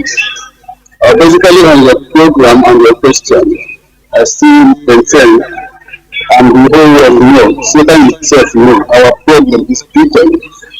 Mazi, our problem is different. What is the work of colonial masters? When they come, they colonize you. What is colonialism? They transform you, change your orientation, change your belief, change everything about you. Either to make you to behave like them or to make you to behave the way they want it. So, if they came, we destroy the entire system and we introduce divide and rule. And that divide and rule is what is taking place in Nigeria. That's why nothing is happening. What we are doing, we love money. Every group in India love money as well. But they push us to the extreme poverty level that we can do anything to survive. So divide and rule, number one. Number two, they work on our mental well-being, our orientation, where we think, where we reason, where we do math. Anybody who controls you, when your mindset is captured, if your mindset, your mind is captured, your brain is captured, you are no longer human being. How are I because our brain has been destroyed. Our system, our reason, anything about us, anything property has been destroyed. We channel it towards wealth, material things, money. So everything now is unbeaten. And whatever Fulani is doing today, we have supporters all over. And they speak with one voice. That's why our leader told us command and control. You understand? People is still advising victim is in charge. Up till now, everything happening, it is brutal. It is brutal. It is brutal. They hide themselves and do whatever thing they are doing. They destroy the entire system, they destroy our reasoning, our mindset, our soul. And what is soul? The meaning of a soul is your mind. When say, okay, define your soul, because when you say somebody have a soul, your mindset, your will, and your emotion, these three elements make up your soul. You don't know have a soul because of what you have been going through. Look at the massacres, all the things we see that they have been done to us, how we are going through, which kind of people go through that kind of lifestyle, and become a still remain as a human being. We are like spirits. So whatever we are doing is the contribution, the framework of breathing. And what's happening is what their mathematics they have done so many years ago, and this is the manifestation. But thank God for Mazi Nnamdi Kanu. That's what God sent Mazi Nnamdi Kanu to come and change. It's not from the speaking, lecturing. This is what God has sent him to do. So that when our mindset, our thinking, our reasoning has been worked on, we become a different human being altogether. We fully realize and destroy everything, and that is the thing. I keep on saying, They will never go scot-free, honestly. I have to look it from there. Thank you very much. Thank you. I think this is where I'm going to stop taking calls, please. You know, the questions I asked is a soul-searching question. Why do we behave like this? You know, like one of our brothers said that, oh, we are brainwashed by the British, you do this and that. When they came, yes, it's part of it. But if we go back, the history of colonization of Nigeria started 19th century. British presence as, you know, to take over, colonize, started 18 something to 19 something, 1960. that is 19th century to 20th century. But the British has been there with us. Ekumeku resisted the British colonization from late 18th century to I think 1905 or 1914, yes, in 1905, something like that, for 31 years. They resisted the British, they fought the British very fiercely because they don't want Britain to come to take our land. But before that time, Britain, the Europeans, they were doing business with our people, with Africans. Right from the Portuguese, right from 16th century, 15th century even, when the first Portuguese came to West Africa.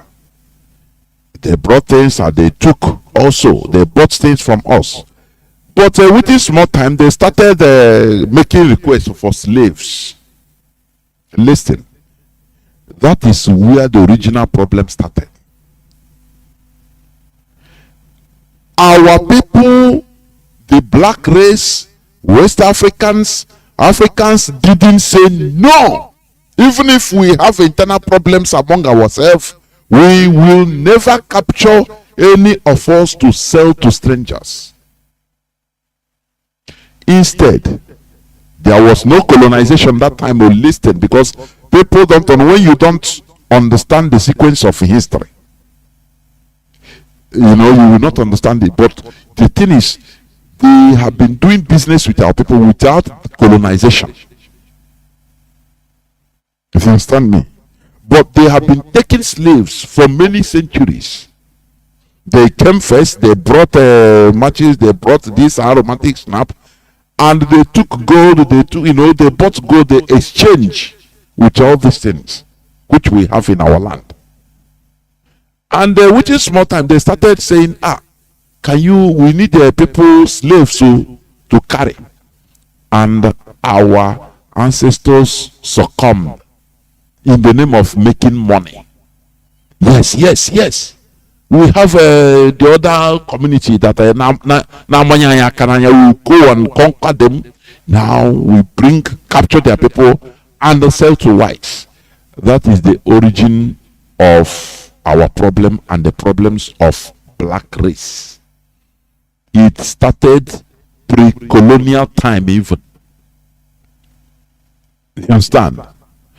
Now, once our people, they fell in this, they collaborated in selling their brothers. Bingo. The fall of black race started. And they started looking down on us. They started taking us. If these people can sell their own people to us, it doesn't matter how we treat them. We kill them at will like objects. And these people, because of personal benefit, they sold their brothers to us. No, which means this race has a problem. They can never be trusted. They have a problem. They are inferior race. That is where they started taking black race as inferior. Remember, before that time, they were doing things,